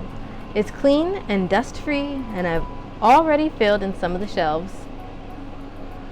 All you'll need to do is put out your bedding. Make sure I didn't miss any of your things, and enjoy. Your room? Your room was there and waiting for you? Mama was the best. The amazement was clear on your face. Your mouth was wide open after all. It made your mama grin widely. Go check it out. I'll be in my own new room. I've gotten a couple hours of working into dressing that up, but it's not quite ready yet. Mama's pair of cranberry eyes wandered around, taking in the current state of the first floor. Ideally, neither of us will have to sleep in the living room tonight. Okay, Mama. You and your mama kept walking together up the stairs. In the hall, your paths parted ways. Your room was the one closest to the stairs. The main bedroom was farthest away. The room in between those remained a mystery. Okay, so this is my room, or Kia's room. That's a question mark room, and then that's the mom's room. Gotcha. You never lived in a house with extra space before. The apartments from before barely fit the two of you. Anything was possible now. I wonder if she can get a pet. Probably not, but it'd be cool because then I could really make it Kia. Grasping the cool metal handle, you pressed down. The knob twisted until it was pointing straight to the floor, and it was kind of stuck. You had to give the door a real push to get it free from the frame. Once it had gotten past the initial jam, it moved with ease. So you watched the tall door swing open and then stepped inside. Hello! You're about to enter the room decorating screen. That's the tutorial again, guys. At the very start of every step, except for step 4, you'll be able to add personal touches to your bedroom. The older you get, the more control you'll have over your space. As a kid in step 1, you can choose between different beddings and some smaller possessions like toys and decorations. The furniture overall arrangement, wallpaper, and so on can't be altered in this step. To choose between options, you select one of the 4 areas, then choose the elements you want to have for that area. After that, go back and choose a different area to customize or in the decorating session. We hope you'll enjoy settling in and making the space your own. Alright, let's start with the bed.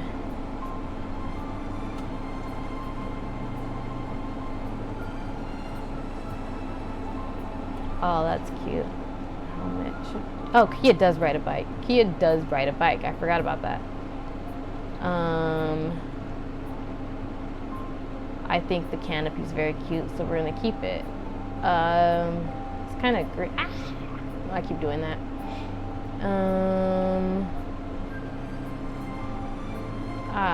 That's the reddest one, but this is the most Kia-y one.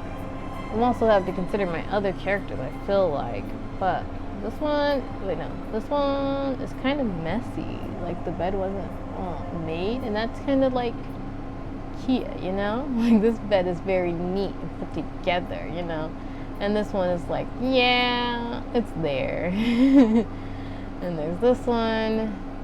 Oh, I should go through my characters and decide which character is gonna have which, because like, so this one is very like frilly and cute, but it's also green, so it makes me lean towards Miles.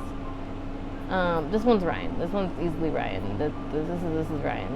This is Ryan's bed. That's Leilani's bed probably.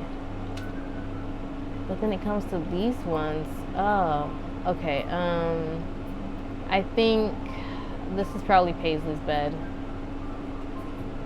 I think this might also be Ty's bed. Sabrina. Oh, maybe this one's Paisley's bed. Maybe Miles just wouldn't have a canopy. Let's see. Okay, well, we'll do the canopy because I like. What's that up there? Is that like a star? Oh, well, then Miles has to have the canopy. Anyway, so I think for Kia, we'll just do this one. I don't know. Kia's kind of messy, I think. I think this is gonna be Kia's bed. Okay, dresser. Let's see. Crayons. Stuffed bird. Stuffed elephant. Yeah, we're gonna leave the crayons. Stuffed bird. I don't know why bird feels very Ryan, even though hamster's very Ryan. I don't know. Stuffed elephant. I think I'll just leave all of them. Yeah. Oh, glowing stars, that's Miles. Books, that's Leilani. Bracelets, yeah, with computers. Music sheets, that's Ryan. Trunk area. Stuffed giraffe, stuffed rabbit, stuffed sheep, clothes, kickball. That's Frankie. Clothes everywhere, that's Frankie. Oh, the messy bed's probably also Frankie now that I think about it. But we're not doing Frankie. Does Frankie ride a bike? Sabrina rides a bike. Does Frankie ride a bike? Frankie does ride a bike. Frankie rides a bike, Sabrina rides a bike, Kia rides a bike. Cool. Anyway, so this will be the setup. I don't remember what stuffed animal she laid with at night, so that's why I'm putting everything here. Oh, I already did the desk area. Okay, I did all of them now.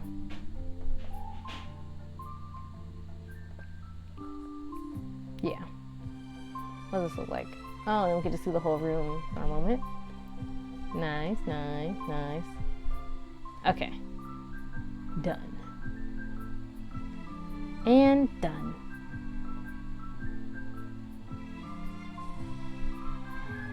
Wow, your room was something any kid could be proud of.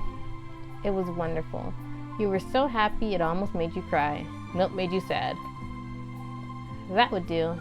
You did the best you could with what you had. Well, it wasn't great. This place had your favorite things. That made it good no matter what.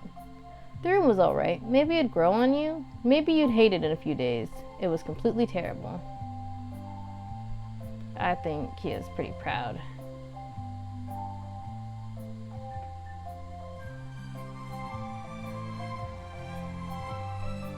Oh.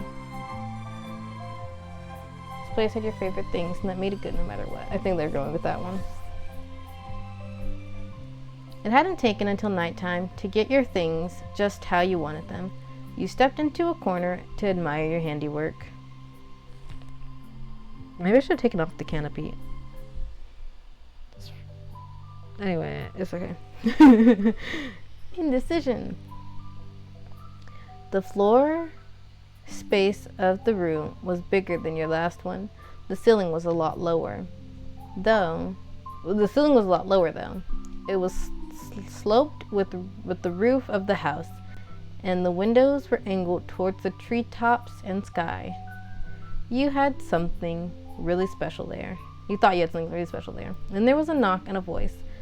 The tilting roof caught the sounds and directed your ears straight down towards your ears.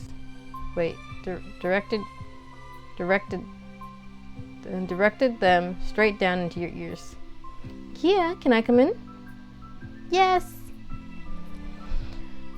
The handle jiggled and jerked. The door was resistant to Mama opening it too, so she figured it out though and let herself in. Hello, dear. Not so discreetly, your Mama surveyed your efforts at decorating. You watched her just as closely, eager for someone to appreciate your room as you did. It looks great in here. You did a good job unpacking. Exactly. It was a great room. I'm pretty much finished myself, but it's late. Let's take a break from that and chat. It's been a long day all around, back and forth, and back and forth. It's been a long day all around and back and forth. Sure, Mama. Okay, here it goes. We're not still entirely done, even now. Your Mama pulled her folded arms in even more. And her mouth pinched too. We should talk about how things will work once I'm back to work. I won't be able to drop you off or pick you up from school most days. I'm sorry. It does seem common for kids in this town to walk or ride bikes to class at least.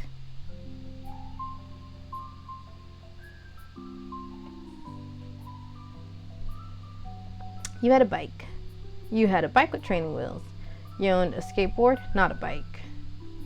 Sabrina has a bike, a skateboard, and roller skates. You had a scooter instead of a bike. You had roller skates. You weren't a bike rider. You didn't have anything you could ride.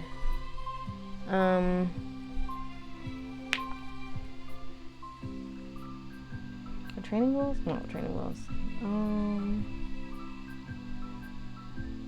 She has a bike. That was another thing Mama made extra sure got moved to the house along with your backpack. She must have known it could come in handy. It'll be up to you if you'd rather go on foot or use your bike. You got to see the way there, and you shouldn't ever be the only one on the path. You weren't scared to do stuff without her, but you liked spending time with Mama. It would have been fun to go together at least sometimes. Well, she had her job to do. She had to do her job. You just have different kinds of fun. Accepting the inevitable, you nodded. Alright, that's one matter attended to. Here's part 2. What to do after you make it back from school. You'll be done with your class a good few hours before I'm off the clock. Mrs. Bauman and I were talking while you were outside of Tamarack. She offered to keep an eye on you when I'm away. She's retired and insisted it'd be no trouble. And that can mean you can go to Tamarack's house for the afternoon. Or it can be Mrs. Bauman popping in every now and then to check on you if you're playing at home or outside. Tamarack is already your friend, so it's not as if she'd mind you being around regularly. Mama held up one finger and kept on with the explanation. Of course, that's not the only choice. We've got options. Well, I didn't get a chance to officially ask. I'd bet the Lynns would be equally fine if you wanted to hang out at their place. They're good people. I know Mr. Lynn decently well at this point. Plus, their son would certainly extend an invitation to visit whenever you wanted. He's sociable, and even I can see you're in with him. I can also look into lessons and extracurriculars being offered in town. You could do that some days instead of staying in the neighborhood.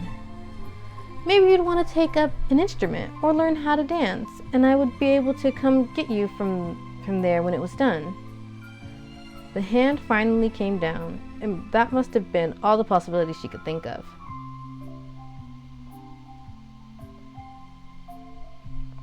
I like those ideas. Okay. It all sounds fun to me. Sure, I can do stuff without you.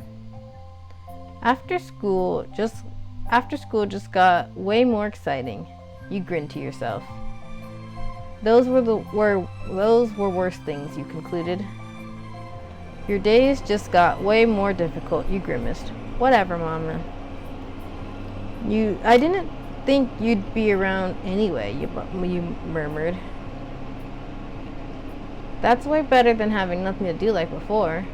Why do I need anybody to look after me? I'm in the 5th grade now.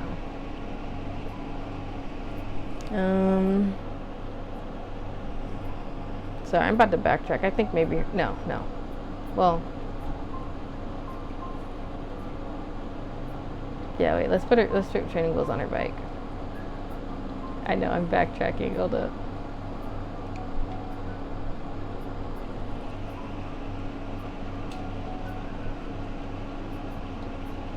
Okay, I like those ideas. Oh, it's too late. Wait, I know, I'm doing it again. I just want to make absolute sure.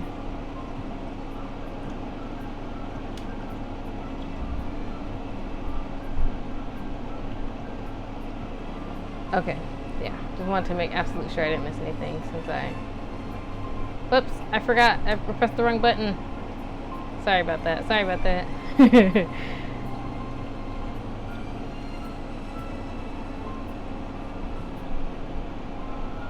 I forgot that I can't scroll forward too. I can only scroll backwards. Okay, I like those ideas. Looks like I don't need to worry. Mama stopped squeezing herself as much then. Still, there's no reason to plan out the rest of our lives tonight. The two of us will figure it out. That was something you'd heard a lot. No matter what you went through, your mama never stopped believing you and her would manage. For a moment, she gazed past you, and nothing in particular. Sometimes it felt strange, remembering how you were actually there when all the stuff you had to keep up with stopped, and you could just think. Maybe your mama felt that too. She blinked and her eyes fell back on you. Mama smiled. But our neighbors are certainly nice, huh? All 6 of them. We had a lot of luck here. Here. We had a lot of luck here. Lucky couldn't even describe the incredibleness of what moving here brought. No words were needed for her to understand your thoughts on it. Your face said enough. With a grin, Mama stuck her hands over her jeans. Now, if you don't mind me changing the subject to an entirely different matter, let me just say it's dinner time. As a reward for how much we've done, and because the loaf of bread is out at this point, and also because even if it wasn't, I do not want another sandwich, I'm taking the 2 of us out. I've heard that the local diner is a gym. Thank you, Mama. Yes! Woo! I hate boring diner food. I don't want to go there, you whined. Phew, I never want another sandwich again. All right, you jumped around gleefully. You hugged her. You nodded your head, smiling. You gave 2 thumbs up. You didn't really care that much. It was fine. Your shoulders slumped and you pouted your lip. That sounded bad. You frowned. You had to go someplace you'd never been to again. You stomped your foot in complaint. Then there's nothing else to discuss. Food it is.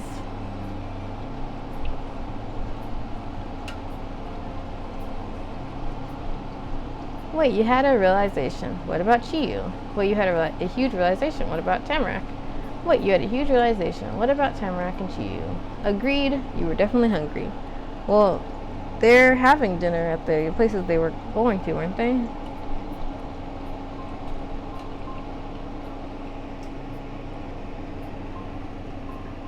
Weren't they? Let me see. If I say this one, what happens? You want your friends to go with you? If your friends could go with you, that'd be great. And you wouldn't be stuck alone, Mama. They'd been nice to you. Maybe this is a chance to do something back. You kind of owed them after everything that happened. The more the merrier, that's what you thought.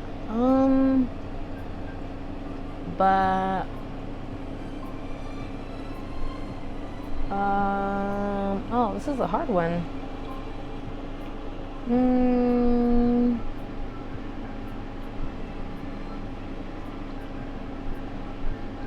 Me and Mom haven't spent that much time together. I'm trying to think of what Kia might think of. But she did spend she walked to school with both of them. They're all in the same class.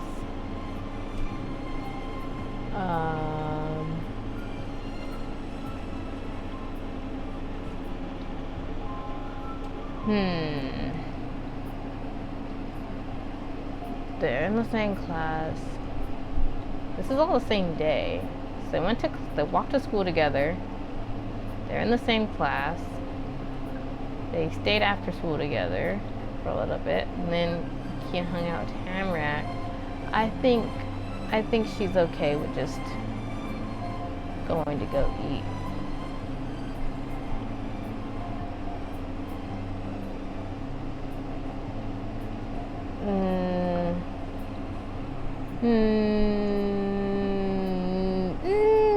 Oh, okay, wait. I just want to see something.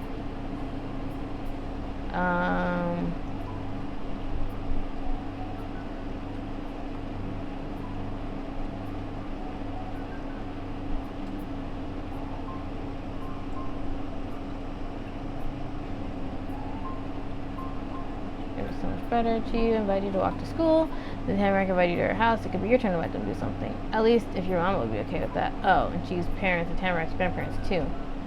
You only just got to town. It was hard to do anything good when you didn't know anything or almost everything was concealed in a cardboard box. But having somebody take you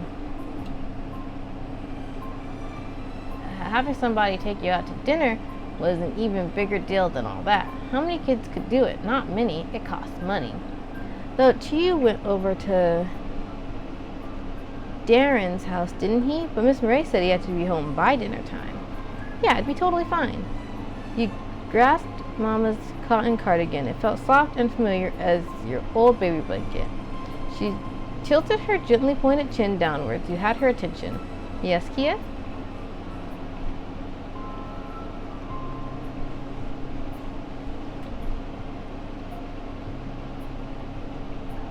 Can Tamarack and Chiyu come with us? I was wondering, what about Tamarack and Chiyu? Can they come? Can they go? Please let Tamarack and Chiyu go to the diner too. I had a genius idea. Tamarack and Chiyu could come for dinner. I totally forgot to release. I'm not going with you if Tamarack and Chiyu can't come too. We should invite Tamarack and Chiyu, don't you think? I'm still like not 100% sure I want to. Okay, well, let me think about my other characters. Miles isn't inviting anyone anywhere. Ah, dang. I think most of them aren't in. Well,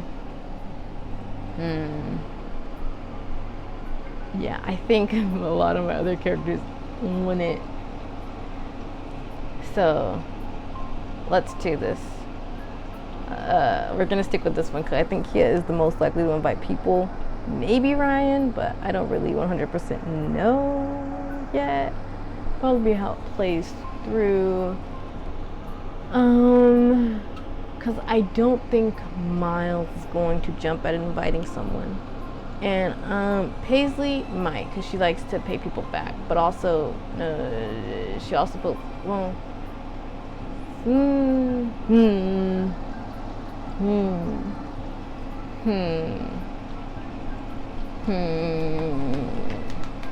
well, Frankie might, because that one option was there, so you don't have to be stuck alone. Okay, well, I'll worry about all that later. I'm just going to continue on with this one. Apologies. Okay, 2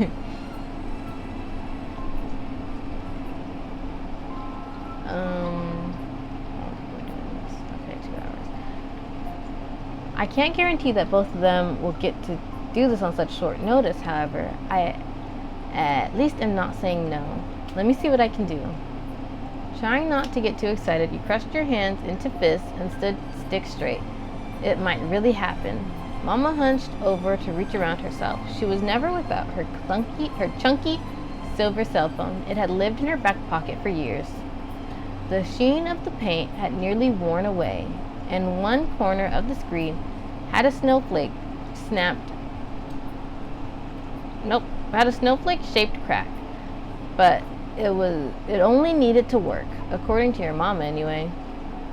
Mama managed to get the too thick phone out of her too thin pocket. She balanced it in the palm of her hand confidently.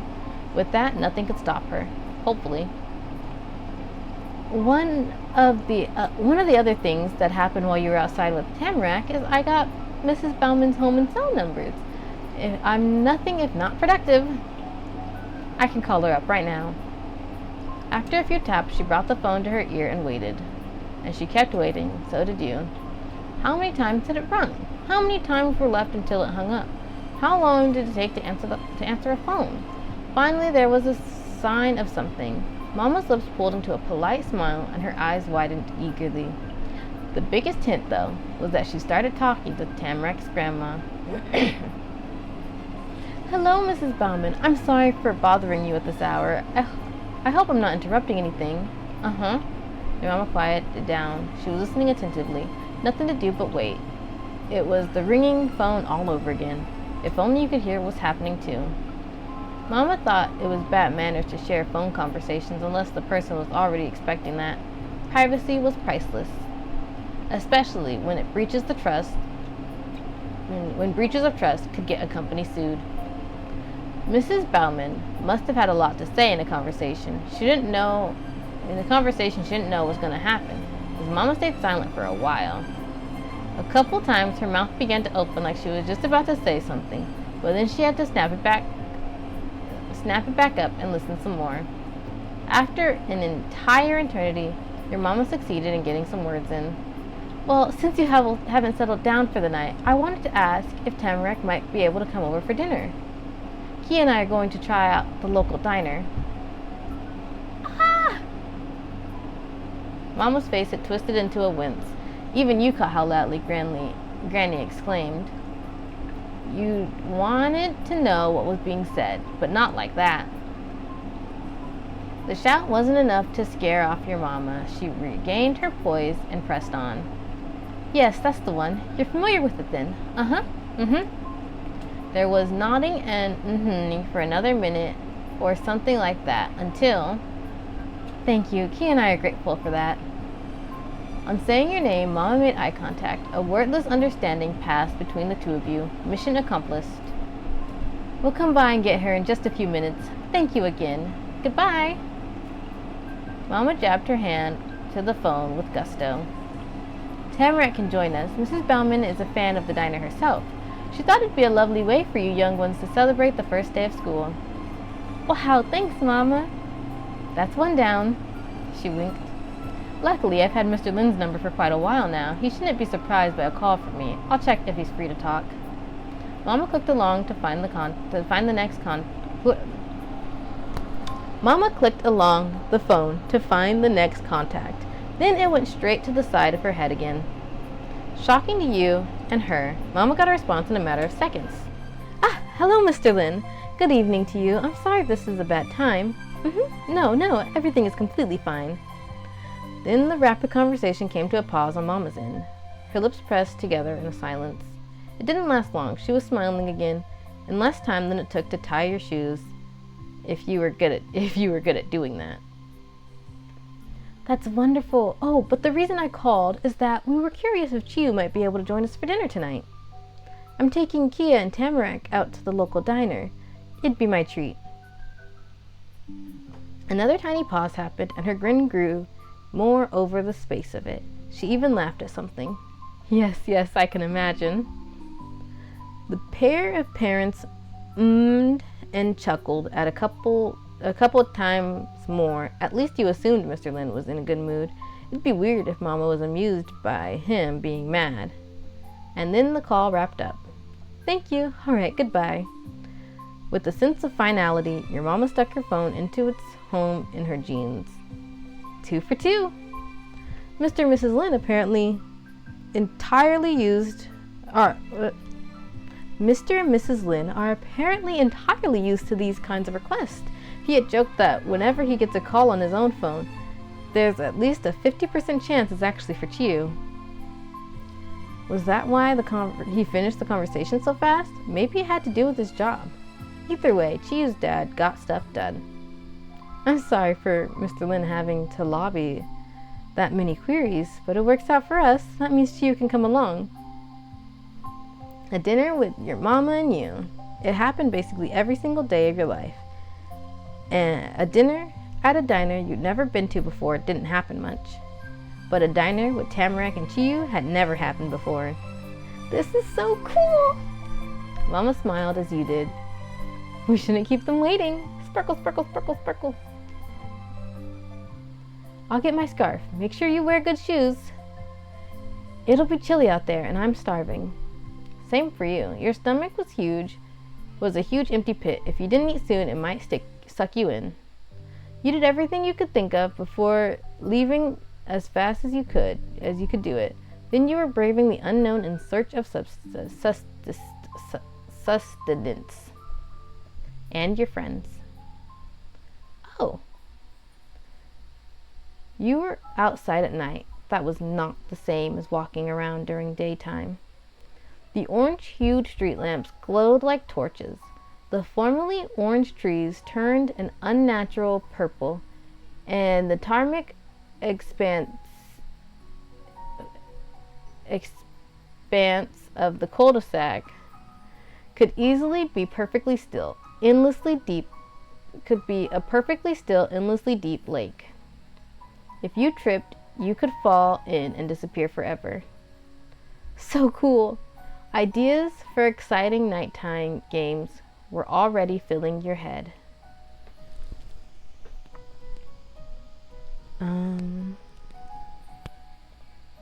But Mama wouldn't let you play in the dark. You shook off the daydream. Night dream? Or would a night dream be a normal dream? Either way, you focused on not being left behind. You and your Mama passed through the gate around your yard, then approached the rectangular gray house for the second time that day. Even in limited light, a pop of sparkling color stood out. Tamarack was already there. She'd elected to wait outside with her scarf and bag in tow. You made eye contact across the grassy patch between your home and hers. Kia! Flinging her hands in the air, she zoomed out from the porch to meet you. Tamarack went so fast, Her floppy boots threatened to slide off her feet.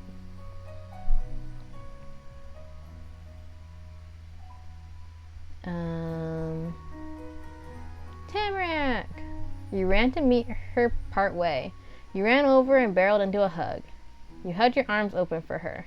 Hi, Tamarack! Go, go, go! You could have waited inside. It's cold. Why are you running? Well, there she was. You sighed at how wild she was already being. You applauded her speed. Hey, yeah, this is gonna be amazing. You waved at the rapidly nearing girl. Slow down, you're gonna fall over. Ran over and barreled into a hug. You moved towards each other with the unbreakable pull of super magnets and clung together as if you were stuck like that too. Tamarack rocked from side to side, hanging on as best she could in her short arms could. Out of everybody in the world, she had to be one of the top people to hug. Very nice and snuggly.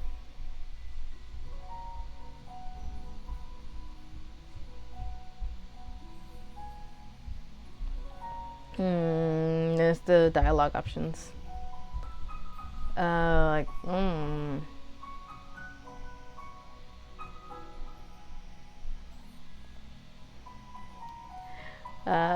Mama trailed behind, letting out a noise that was part laugh and part huff. I hadn't realized how urgent this reunion was. It is! Hi, Kiet, and your mama. Thank you for letting me come. You're very welcome, Tamarack. We're happy to have you join us. We're going to get Chiyu, too. Yeah, we all gotta go. Now a trio, you strolled down the sidewalk until you went completely around to the opposite side of the curve. Mama tapped the doorbell a single time. The sound of it was a speedy ding-dong, and then it was done. Even the Lynn's house got straight to the point. You were left huddled on the dark porch for less than a minute.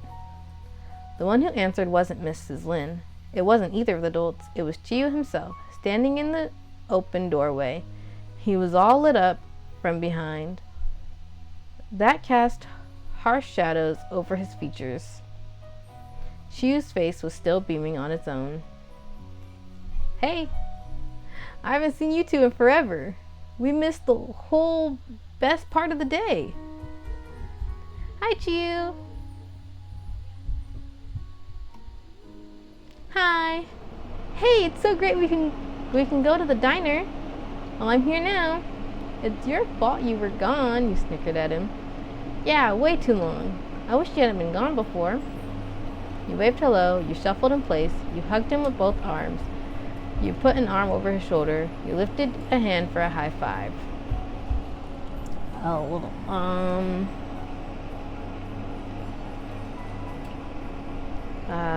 Yeah, way too long. Let's go with that one. Chiyu's hand settled on his hips as he leveled an amused glance at you.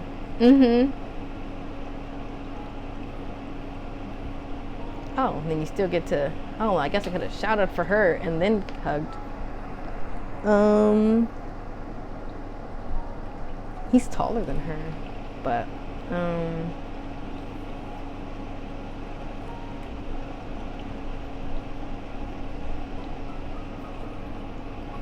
Can she give him a hug? I mean, makes sense. I feel like... Yeah, let's try it. And you held on tight. Whoa. Oh, might as well. This is a huggy time. I'm gonna probably finish up the scene.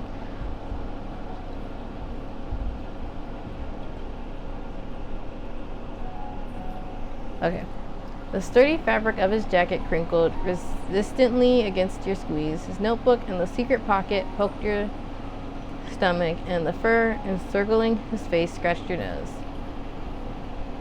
But what you'd notice most was that under all those layers and snags, Chiyu was a soft kid. He patted your back with gentle, rhythmic movements while resting a cheek on your head. You were both quite comfortable there. His gaze lifted high so he could greet your mama too. Thanks for getting me dinner, Mrs. Connolly. Thank you for coming on such short notice. That's nothing. I've got lots of time. I can come whenever. Good to know. And so everybody invited to dinner was there. Together, you went to the center of the street. Again, Mama unlocked her car. Tamarack asked for the middle again, and she got it. Chew scratched his head over that one. It was kind of mysterious without her explanation. Tamarack only wanted a window seat in school. He was cool with not being stuck in the middle himself, though. Rapidly, the car rolled into motion. Tree after street post after tree flew past. You couldn't see anything else. Unfortunately, Mama also wasn't sure what she was looking at. She had trouble figuring out exactly where the local diner was. The radio had to stay off. This required the utmost focus. That didn't mean it was a silent drive. It was loud, actually. Sitting tall at the edge of a seat and gesturing widely, Chiu offered his best advice on which road to take and when. At the same time, Tamarack was bouncing in her seat and shutting out stuff she remembered seeing on the way to the diner the first time she'd been there. Neither of them could give directions very well. It was wrong or entirely impossible to understand unless you were within their own heads. Mama was patient, though. She never gave up. In the end, on the outskirts of Golden Grove, you found the place. Cheers, foot stomps, and hand claps filled the car when Chiu and Tamarack spotted a massive lit up sign saying the diner table. It had to be what you were looking for. Diner was in the name. Mama noticed that too. She wound the steering wheel to turn into the parking lot, and a wry smile playing on her face. The diner table, not the dinner table? Someone didn't get an A on their spelling test.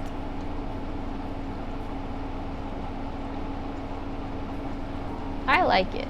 Mama, it's a joke, you giggled. Come on, Mama. It's obviously supposed to be a joke, you said unimpressed. What a dumb name. It's great. That name is so stupid, you said flatly. I bet they got an F, you joked along with her. The name had you laughing. Mama's silliness had you laughing. It's the perfect name for a diner. Yeah, that's wrong. They forgot an N. You joined the cheer. You stared wide-eyed. That was it. You dropped your head against the seat and groaned. You gripped your seatbelt tight. That was it.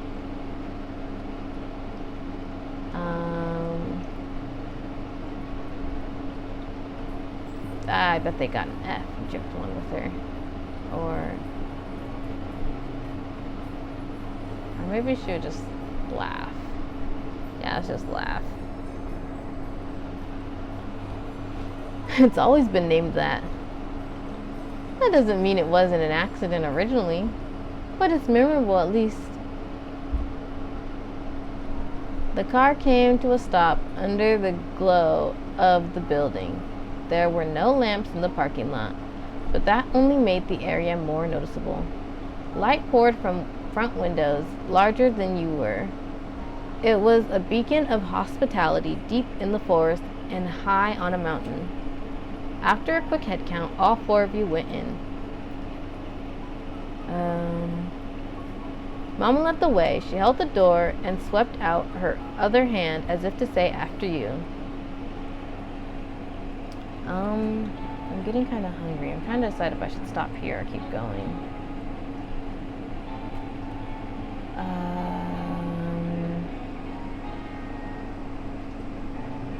Okay, I guess I'll finish up the scene.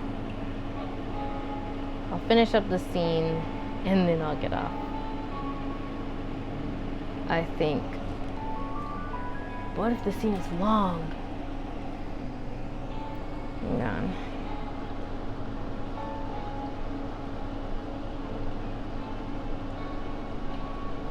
Just one moment. I am still here.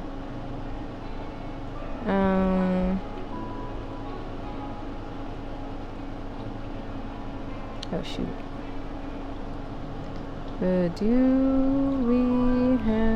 We don't have lunch plans. I don't know why I'm asking. Okay, well, this is making me hungry, so we're finished the scene, Hopefully the scene, well, I don't know. I like that the scenes are kind of long. But also, I should wrap up. I'm just trying to decide if I should wrap up now or later. I'll keep going. I'll keep going. Yeah, if I was going to wrap up, I should have ended after the phone calls and then got off. But I did not. So here we are, and I will continue this scene through. Autumn nights in Golden Grove had such a bite. You felt a comfortable shiver going from the outside of the diner to the inside. It was warm and toasty there, and even smelled warm. The inviting scent of hot food hit you first, with a whiff of smoke underneath. You could picture the grill with charred steaks and hamburgers sizzling. There was coffee too, which somehow always smelled burnt, even though it was mostly liquid. Maybe that was why coffee was so dark. Someone had found a way to overcook water, and other people decided to drink it, including your mama, who never had a morning without it.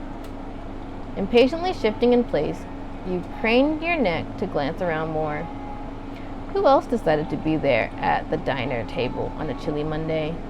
A man in a trucker hat jabbing a knife into a thick cut of ham. 3 sweater-clad women, each with a mug in hand, and some teenagers huddled in a back booth and splitting a stack of pancakes. Mostly, though, it was nobody. 10 times more people could fit, maybe 20 times, so you had a clear view of the room. The diner table was full of different colors. You could list off greens, oranges, blues, yellowish ones, but all of them were dark or faded, so it didn't feel colorful. Kind of like if your classroom had grown up and gotten old and sleepy.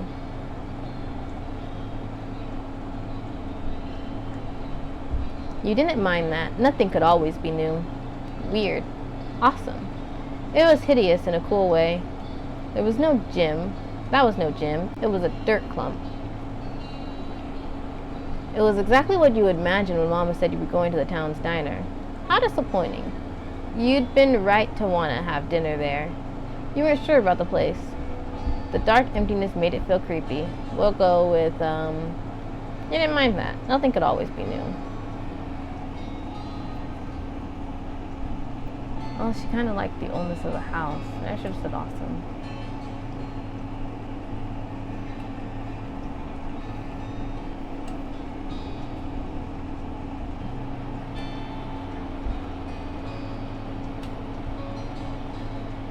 Yeah, okay, whatever. Well, yeah, okay. To your left, Tamarack had settled a little from her frenzy in the car. As thrilling as it was to visit a restaurant, you could only do it if you behaved. At least that was your guess. You knew Mama would want you to act appropriately.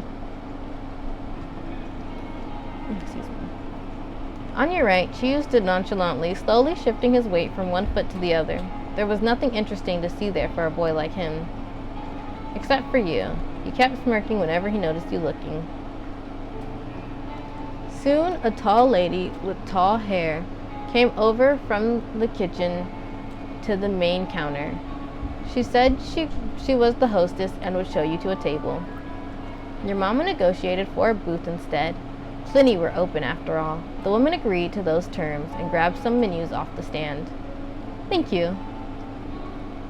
Mama let the employee lead from there. For her, the biggest treat of going out to eat wasn't the food. It was that once she was at the restaurant, her work was done. No cooking or cleaning for a change. She didn't have a mama or dad or grandparents around to do that for her, so letting strangers she had to pay do it was the best she could get.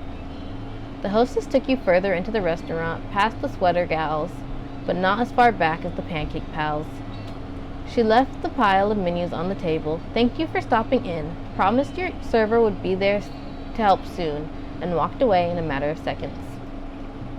Well, let's get comfortable. Me and Kia will sit together. That leaves the other one for the two of you. Okay. Yes, Miss Connolly. Yeah, you and Mama could be right together, and you'd be able to look at Tamarack and Chiu easily. Really easily. Tamarack was the first to clamber into the bench. She went to the very end of it and dumped her bag onto the cushion. Chiyu took off his jacket before fitting himself beside her. Mama slid into the muted red seat with a multicolored geometric pattern across the top. Then she patted the outer spot for you to take. You got into the booth next to her. Ah, that's a nice picture. I don't know, it's cute. Tamarack busied herself by investigating the area in front of her. She had the same precision as searching through the forest. She managed to discover a soup spoon and began fiddling with it. Chiyu rested his threaded hands on the tabletop. He leaned forward very slightly, a little bit like an interview. Was he going to be asking you questions? Or maybe he was preparing himself for your mama to evaluate his behavior. That was her job, but Chiyu didn't know that. This is nice. She spoke quietly while perusing her options. The diner table had unwieldy menus as long as your entire arm. Mama didn't bother holding it upright. Instead, she flipped through the laminated pages with the menu lying flat. There was a lamp directly above your booth. It reflected blindly off the plastic, but between the glare you caught glimpses of colorful pictures dotted between the text. Eggs and sausage, French toast dusted with powdered sugar, a basket of chicken strips, steak, and mashed potatoes, a bright green salad, and more. Diner food in its purest form. Your mouth began to water already. Look, there's a kids section. That'd be a good place to check. Though, since it's a special occasion, it is okay to get any meal, even the pricier ones. What? You were almost never allowed to do that. That goes for the two of you as well. Don't worry about anything and get whatever food you prefer. Thank you. Yay! Any food and treating other kids? Mama really was in a good mood. Did she get a bonus for moving or something? You could only imagine. But not for long, because another person approached your table. Hello, I'm Yusuf. I'll be your waiter tonight. Thank you for coming. Great, hi. Yusuf had warm brown skin and warmer brown eyes, though his hair was a cool black. He kept it in a neat ponytail. A heavy buckle-strapped apron with a checkered pattern hid his normal clothes, and a short beard covered much of his facial features. It didn't hide his welcoming smile. He held a generic notepad and pressed a pen to it, poised for taking notes. That made you think of Chiyu right away. You only realized you were staring at him when a smile curled up Chiyu's face. He probably got why you were looking without you needing to say so. You'd been thinking of him and he knew it. That was only fair. Chiyu thought a lot about you two. The secret joke passed, and you and Chiyu turned away from you to address the server. Wait. And Chiyu turned away from you to address the server, yep. Hey. Huh? Since when was he that casual with adults he didn't know? From the way Chiyu was with his mama, the one-word greeting came as a complete shock. Only to you, though. Yusuf responded in an even less expected way. Hey, this is not the usual company for you. That's right, things are changing around here. You'd forgotten for a second that Chiyu knew everybody and everything, even the random waiter at the diner. Are they? Yusuf's eyes narrowed in consideration for a second. Next, Mama got special interest from him, though a different kind. Instead of looking sharply, his expression opened up in wonder. How do you know Chiyu, if I may ask? You may. We're his new neighbors. Mama said with a pleased tap on the menu in front of her. We moved into Golden Grove just yesterday, actually. Immediately, Mama added a clarification. She batted her hand in the air between herself and you. Yesterday, for me and her, she... Then pointing to Tamarack on the opposite side, your mama continued. Moved in a bit before us. She's not mine. Neither is Chiyu, of course. I did give permission to take them to dinner, however. It's all above board. Tamarack smushed the silver spoon into her cheek. She grinned at Yusuf as best she could, with the utensil pressing her cheek down. There was an immediate shift in the man's attitude. He took the pen from paper instead to fold his broad arms. Talking to a server or someone behind a counter was really different than talking to them when they weren't working. Probably because when a person was doing a job, everything they were meant to say was decided by a boss or a whole giant company. And all of a sudden, it seemed like Mr. Yusuf the waiter had clocked out.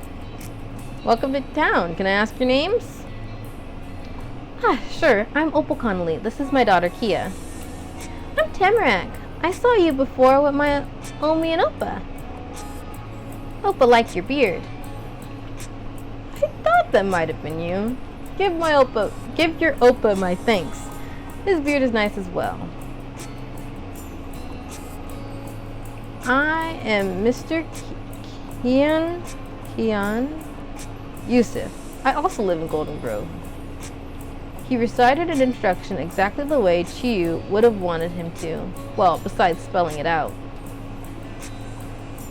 Mr. Kian Yusuf might have questioned how you knew Chiyu first, but you were wondering the same thing about him. He lifted the notepad in front of his chest, returning to being a waiter. Can I get you anything to drink? Just water is fine. Yeah, you could have said that for her. It didn't matter how big an occasion it was. Paying for drinks at a restaurant was still going too far. Then let me rephrase. What I mean to say is, please get a drink. It'll be on the house. Oh no, you don't need to do that. I know, but I would like to. I'm only filling in as a server tonight. I'm allowed to make those decisions. Even when insisting on something, Mr. Yusuf had a gentle way of putting his words. He could have been the narrator of a storybook, no problem. We're all neighbors in this small town.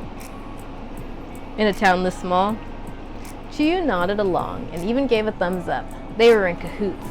Was there some kind of secret welcoming committee in Golden Grove, and was everybody a part of it? What harm is there in being hospitable to those you'll be seeing often? If you want to return the favor, come back another day. Well, you make a good point, Yusuf. She was being honest. Your mama would have told him if he was saying nonsense. Only reasonable arguments could be tolerated, and Mama was practical, not a stickler.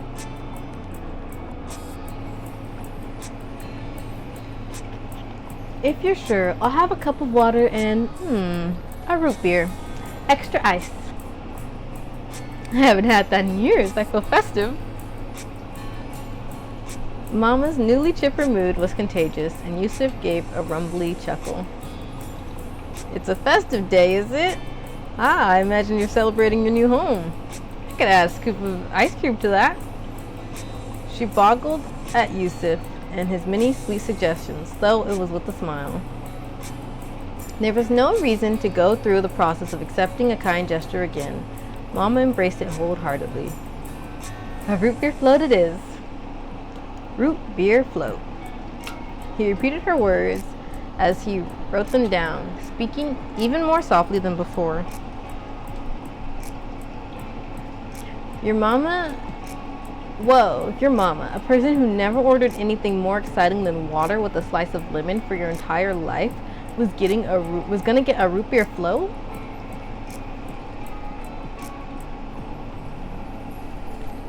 Having it confirmed that drinks would be free brought new life to Mr. Chiyu Lin. He continued to put Yusuf in a separate category from other adults. No best behavior required. The gloves were completely off now, not literally. He leaned over on one elbow and put on that accented voice that he used whenever he talked about Baxter. Waiter, get me a hot chocolate, and I want whipped cream and chocolate syrup on top.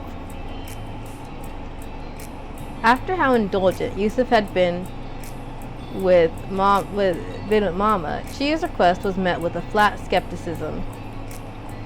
She returned Yusuf's stare with a $1 million smile. It was easy to act like you were a rich person when nothing had to be paid for.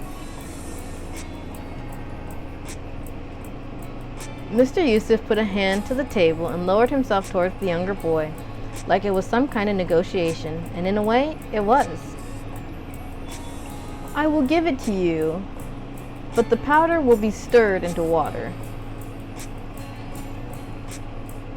Water? Is he lactose intolerant? Your mama blinked and stammered. That was news to her. It was news to you, too. Yusuf stood tall once again. He told the facts straight. He is. Mr. and Mrs. Lin only let him have hot chocolate occasionally because of that, and only when it's made with water.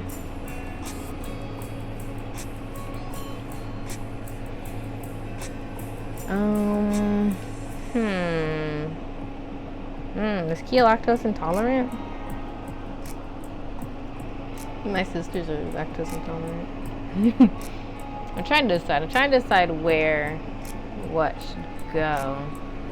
Because I've already decided that probably someone in Miles' family is lactose intolerant. I don't know for sure, but I think they get rice milk instead of dairy milk. I'm also deciding that one of them will have a wheat allergy like me, but Kia,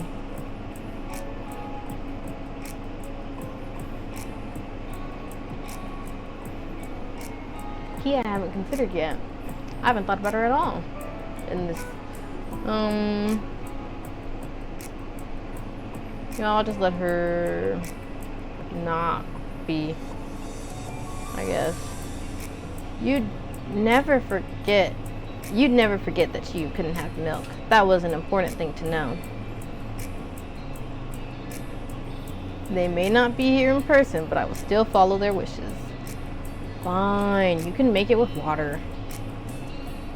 You just witnessed an incredible downside of being so well known. Everybody was aware of what you weren't supposed to be doing and could call you out on it. Though, Chiyu was a compromiser, not a quitter. Can I still have the whipped cream? That's the most important part. Chiyu squeezed his hands together. The person at an interview pose morphed into a pitiful beggar act. His big shot rich guy attitude sure hadn't lasted long. Yusuf remained calm in the face of such pleading, merely scratching his hairy chin.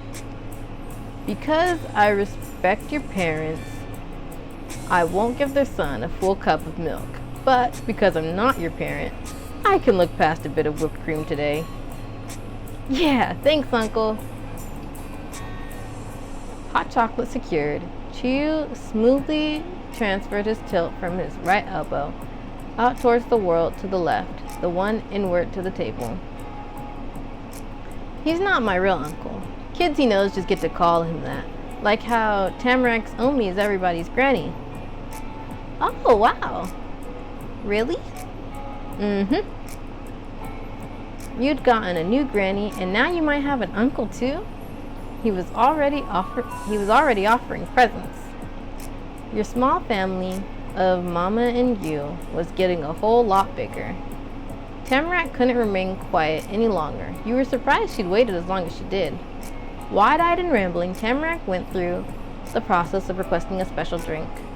Do you have tea? Yes, various types. Then I want chamomile or apple cinnamon, please. Okay. And it has to have sugar and milk in it. Of course. Do you have honey? Yusuf added notes one after another, keeping track of what she didn't want. Likely would have been easier. He laughed about it. Yes, I'll bring out everything we have for teas to you. The young lady swished her spoon around like a conductor's baton, and the drink ordered had been a grand opera. Woo! Wonderful. You should get something fun. It's the first day of school. That's its own reason to celebrate. Now, what do you want, Kia?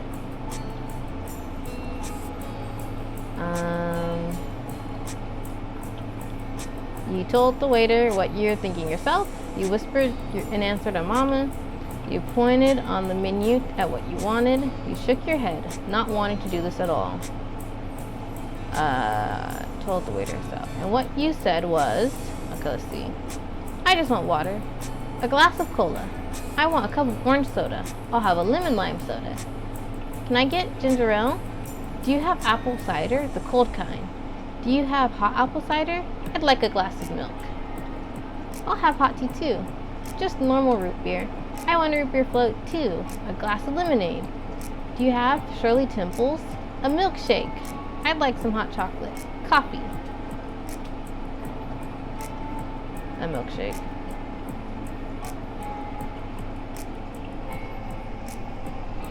Oh, that is technically a drink, and even if it is a dessert in liquid form, I'm getting a root beer float. It'd technically be hypocritical to draw a line there. Alright. Milkshake. After a nod, I went with milkshake because milkshakes are great. I didn't really consider that one, but I think Kia would also like milkshakes. I'm deciding it right now. After a nod, Yusuf transferred the pen to the same hand that held the notepad. He lowered them both. I'll return shortly with your drinks. Please take a minute to browse the menu. He left you there, leaving with wide, purposeful strides. Mama watched him walk away. Small town hospitality is a real treat, isn't it? Hospitality. Yeah, I can read. Yeah.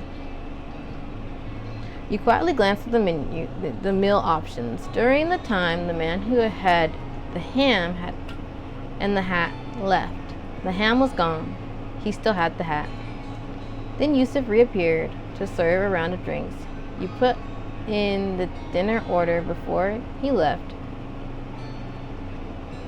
Round of drinks. You put in the dinner order before he left you to enjoy his gift. And it was awesome. You chugged your milkshake, wondering if you'd get a refill if you finished fast. Probably not. Mama would say no. Chiyu knocked back his mug of hot chocolate with gusto and got a whipped cream mustache for his effort. Tamarack poured in so much milk, sugar, and honey that her tea spilled over the top of the cup. She got the level back down by bringing her face near the table and sucking up the drink without touching the glass. Finally, she made use of that spoon she'd been cradling the entire time to mix the sweet slurry. A little more dripped down the sides. Your mama savored the once-in-a-decade root beer float as slowly as possible. She didn't care if the ice cream melted. Nothing was loud or fast or busy at the diner table. A person pretty much had to take it easy in a place like that. There was no other way to be. When it arrived, the main course tasted great. Your grumbly stomach was grateful for that. Tamarack and Chiyu stuck to grown-up appropriate conversations over dinner, like what you learned in class. There were a lot of things kids could only talk about with each other. Mama shared all about her day, including an exciting story of how she thought there was a mouse in her bedroom. But after catching it underneath one of the moving boxes, it turned out to be a larger than normal heap of dust. She insisted on bad lighting in there could have fooled anyone. And then the food was gone. Sort of. You were able to finish everything. You weren't able to finish everything. It was too much. You were able to finish every bite. Your mama didn't. Mama hardly touched half of the sides that came with her home-style meatloaf. She planned to take them home to add to her lunch tomorrow.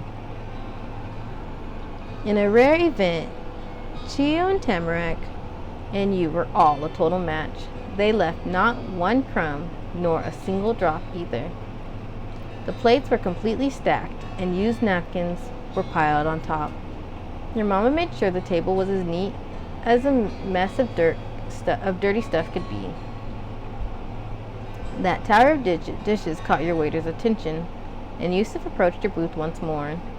He always had something in hand when he stopped by. This time it was a frayed faux leather folder. Yusuf placed it on the table. You got a better look then. In gold letters at the top it said thank you. He brought the check before Mama needed to ask for it. Hello, I hope you enjoyed your meals. They were wonderful. Thank you for asking, and thank you again for the drinks. Mama's praise brought a grin to Yusuf's face. The local waiter toyed with the buckle on his apron, straightening it like it was a medal of honor pinned to his chest. He served his customers well that night. Thank you for coming in. You pay at the front. Sure, I'll handle it. Oh, and can we get a couple to-go boxes? Yes. That's great. One more question. Mama lowered her voice into an exaggerated strained whisper, as though the people next to the booth were secretly listening to the conversation. The diner table? She seriously needed an answer on that. Is the pun on purpose, or does someone miss an in? Grimacing, Yusuf glanced over his shoulder.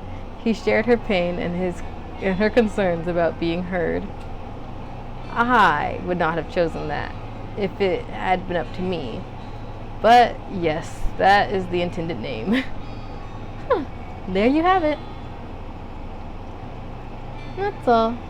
Thank you for your gracious help tonight, Yusuf. We feel extremely welcomed. Glad to hear it. Good night, everyone. Bye. Bye, thank you. Good night. Nice meeting you. You better leave him a good tip, Mama. Bye and thanks. You gave him a big grin. You waved farewell. You sighed impatiently. You just sat there silently until he was gone.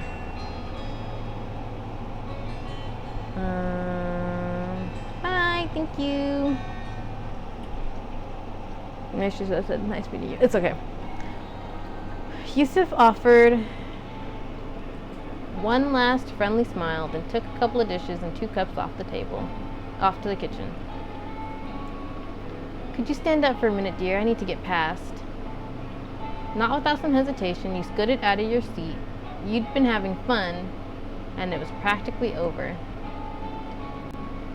Mama had a few words as she got to her feet.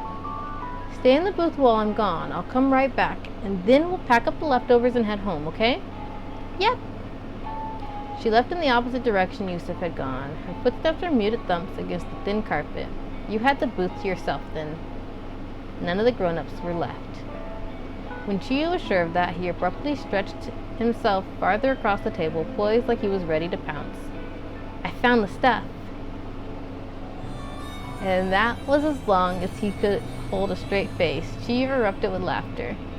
I can't believe you broke into my backyard again. 2 days in a row. Not just 2. I've gone there lots of times, whenever I want to get to the path. We wanted you to have a surprise. You deserve something nice. Did you like it? Woohoo! Success! You're welcome. Sorry, are you mad? You joined in with the giggling. You shrugged, unapologetic. You smiled shyly to yourself. He saw it. You froze in embarrassment. He actually saw it. Woohoo! Success! Yeah. It was pretty cool, especially the free candy. Thanks. Tamarack was brimming with pride over the results of her adventure. Chiyu sighed softly, and the patting stopped. He had returned to peace. Then Tamarack gave a big stretch. You could watch her reach up her arms and the spoon, and you could sense the movement of her legs under the table. Oh man, Opa might really be asleep when I get home this time. Oh no, are you gonna hold down the doorbell for 5 whole minutes, you joked? I'll be banging on the door. Old people are funny. Really? My mama stays up way later than this. We'll figure something out, I promise. Mom can call them. They probably hear the phone ring. What are you gonna do? Do you have a key? You looked at her questioningly. You quietly listened. You gasped. You rolled your eyes.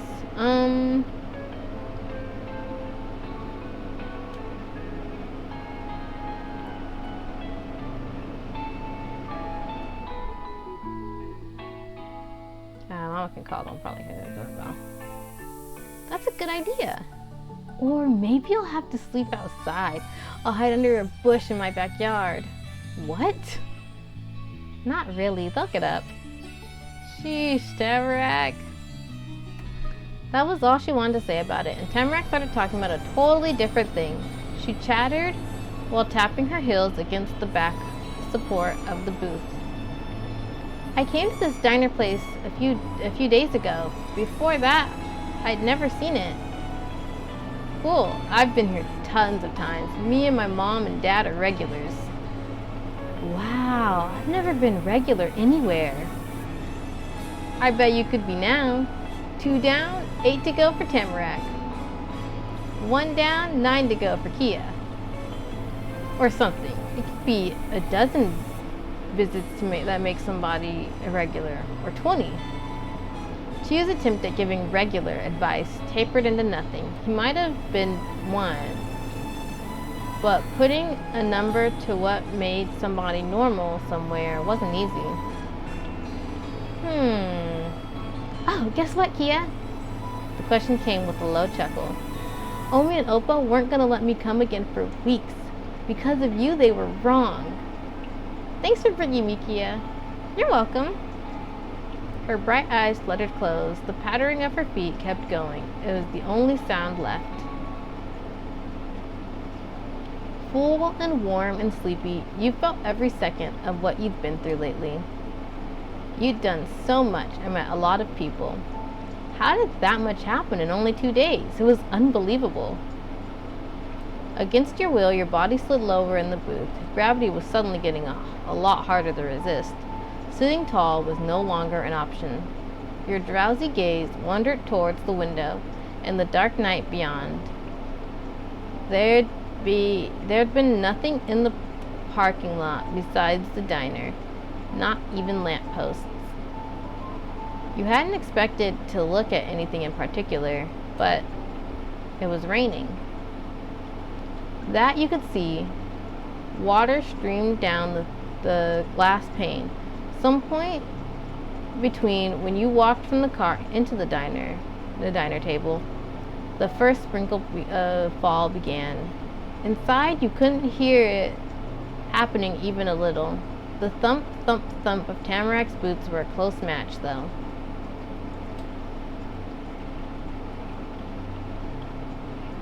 You'd always loved the rain. It was never too much. You always loved the rain, especially when it was stormy. Regular rain just got in the way, but real storms were exciting. The rain could be nice sometimes. Some days you wished it'd go away. The rain could be nice. It was best when it was stormier, though. Rain had to happen sometime. It wasn't a good thing or bad thing to you. You hated when it rained. It made you feel sad. You hated when it rained. Why would you want to get drenched?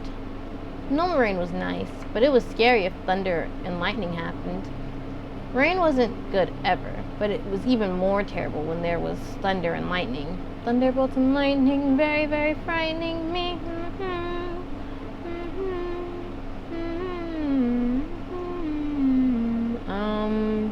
How does Kia feel about the rain?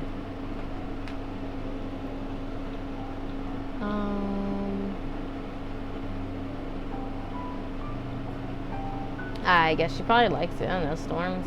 I don't know. I feel like she could like storms. I don't know. Kia likes too many things, maybe. Or maybe not. I think she also would like the rainbows after storms and rain. Yeah, I don't know. Kia's bright. Relaxing even more, you stared absentmindedly at the black panel. Each time you opened your eyes after a slow, heavy blink, the pattern of droplets clinging to the window changed. There were endless orange and red and yellow and gold leaves in the grove. But that wasn't striking about the current season. But that wasn't everything striking about the current season. The weather, with thick gray clouds that showered the world, was just as important to the core autumnness of the place.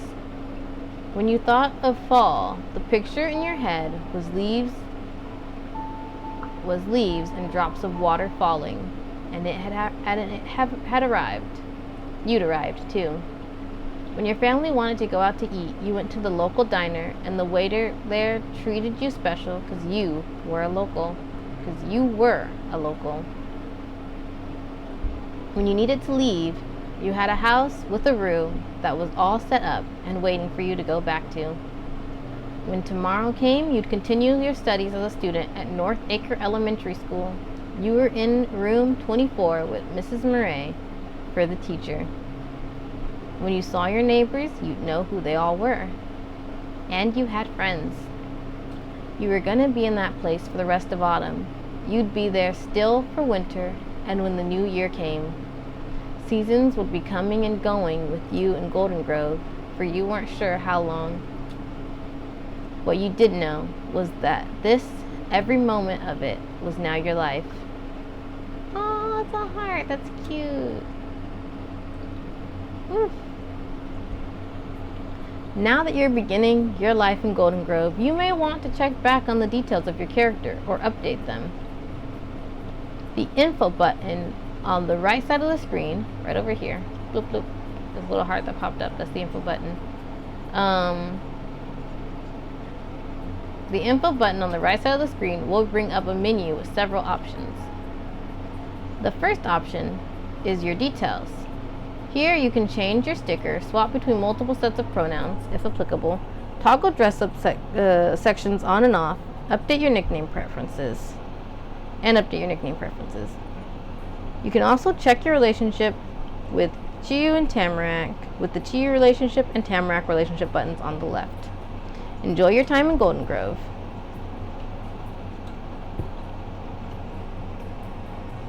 Let's see if I come here and see it. Details.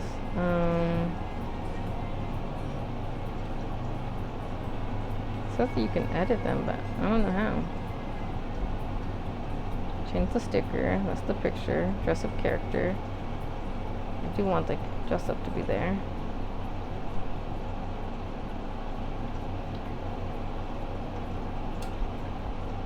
Oh yeah, friends, best friends. Look, they got the big grins. They the besties. What does this do? I don't know, they just light up. Step 2 preview. I gotta do these, but okay, so next time we'll see how long a moment is. Well, next time we'll see how long a moment is. Maybe I'll do both moments, maybe I'll do one moment and then go on to step 2. So it looks like this will be 2 or 3 more streams, and then I'll play some more practices games, and then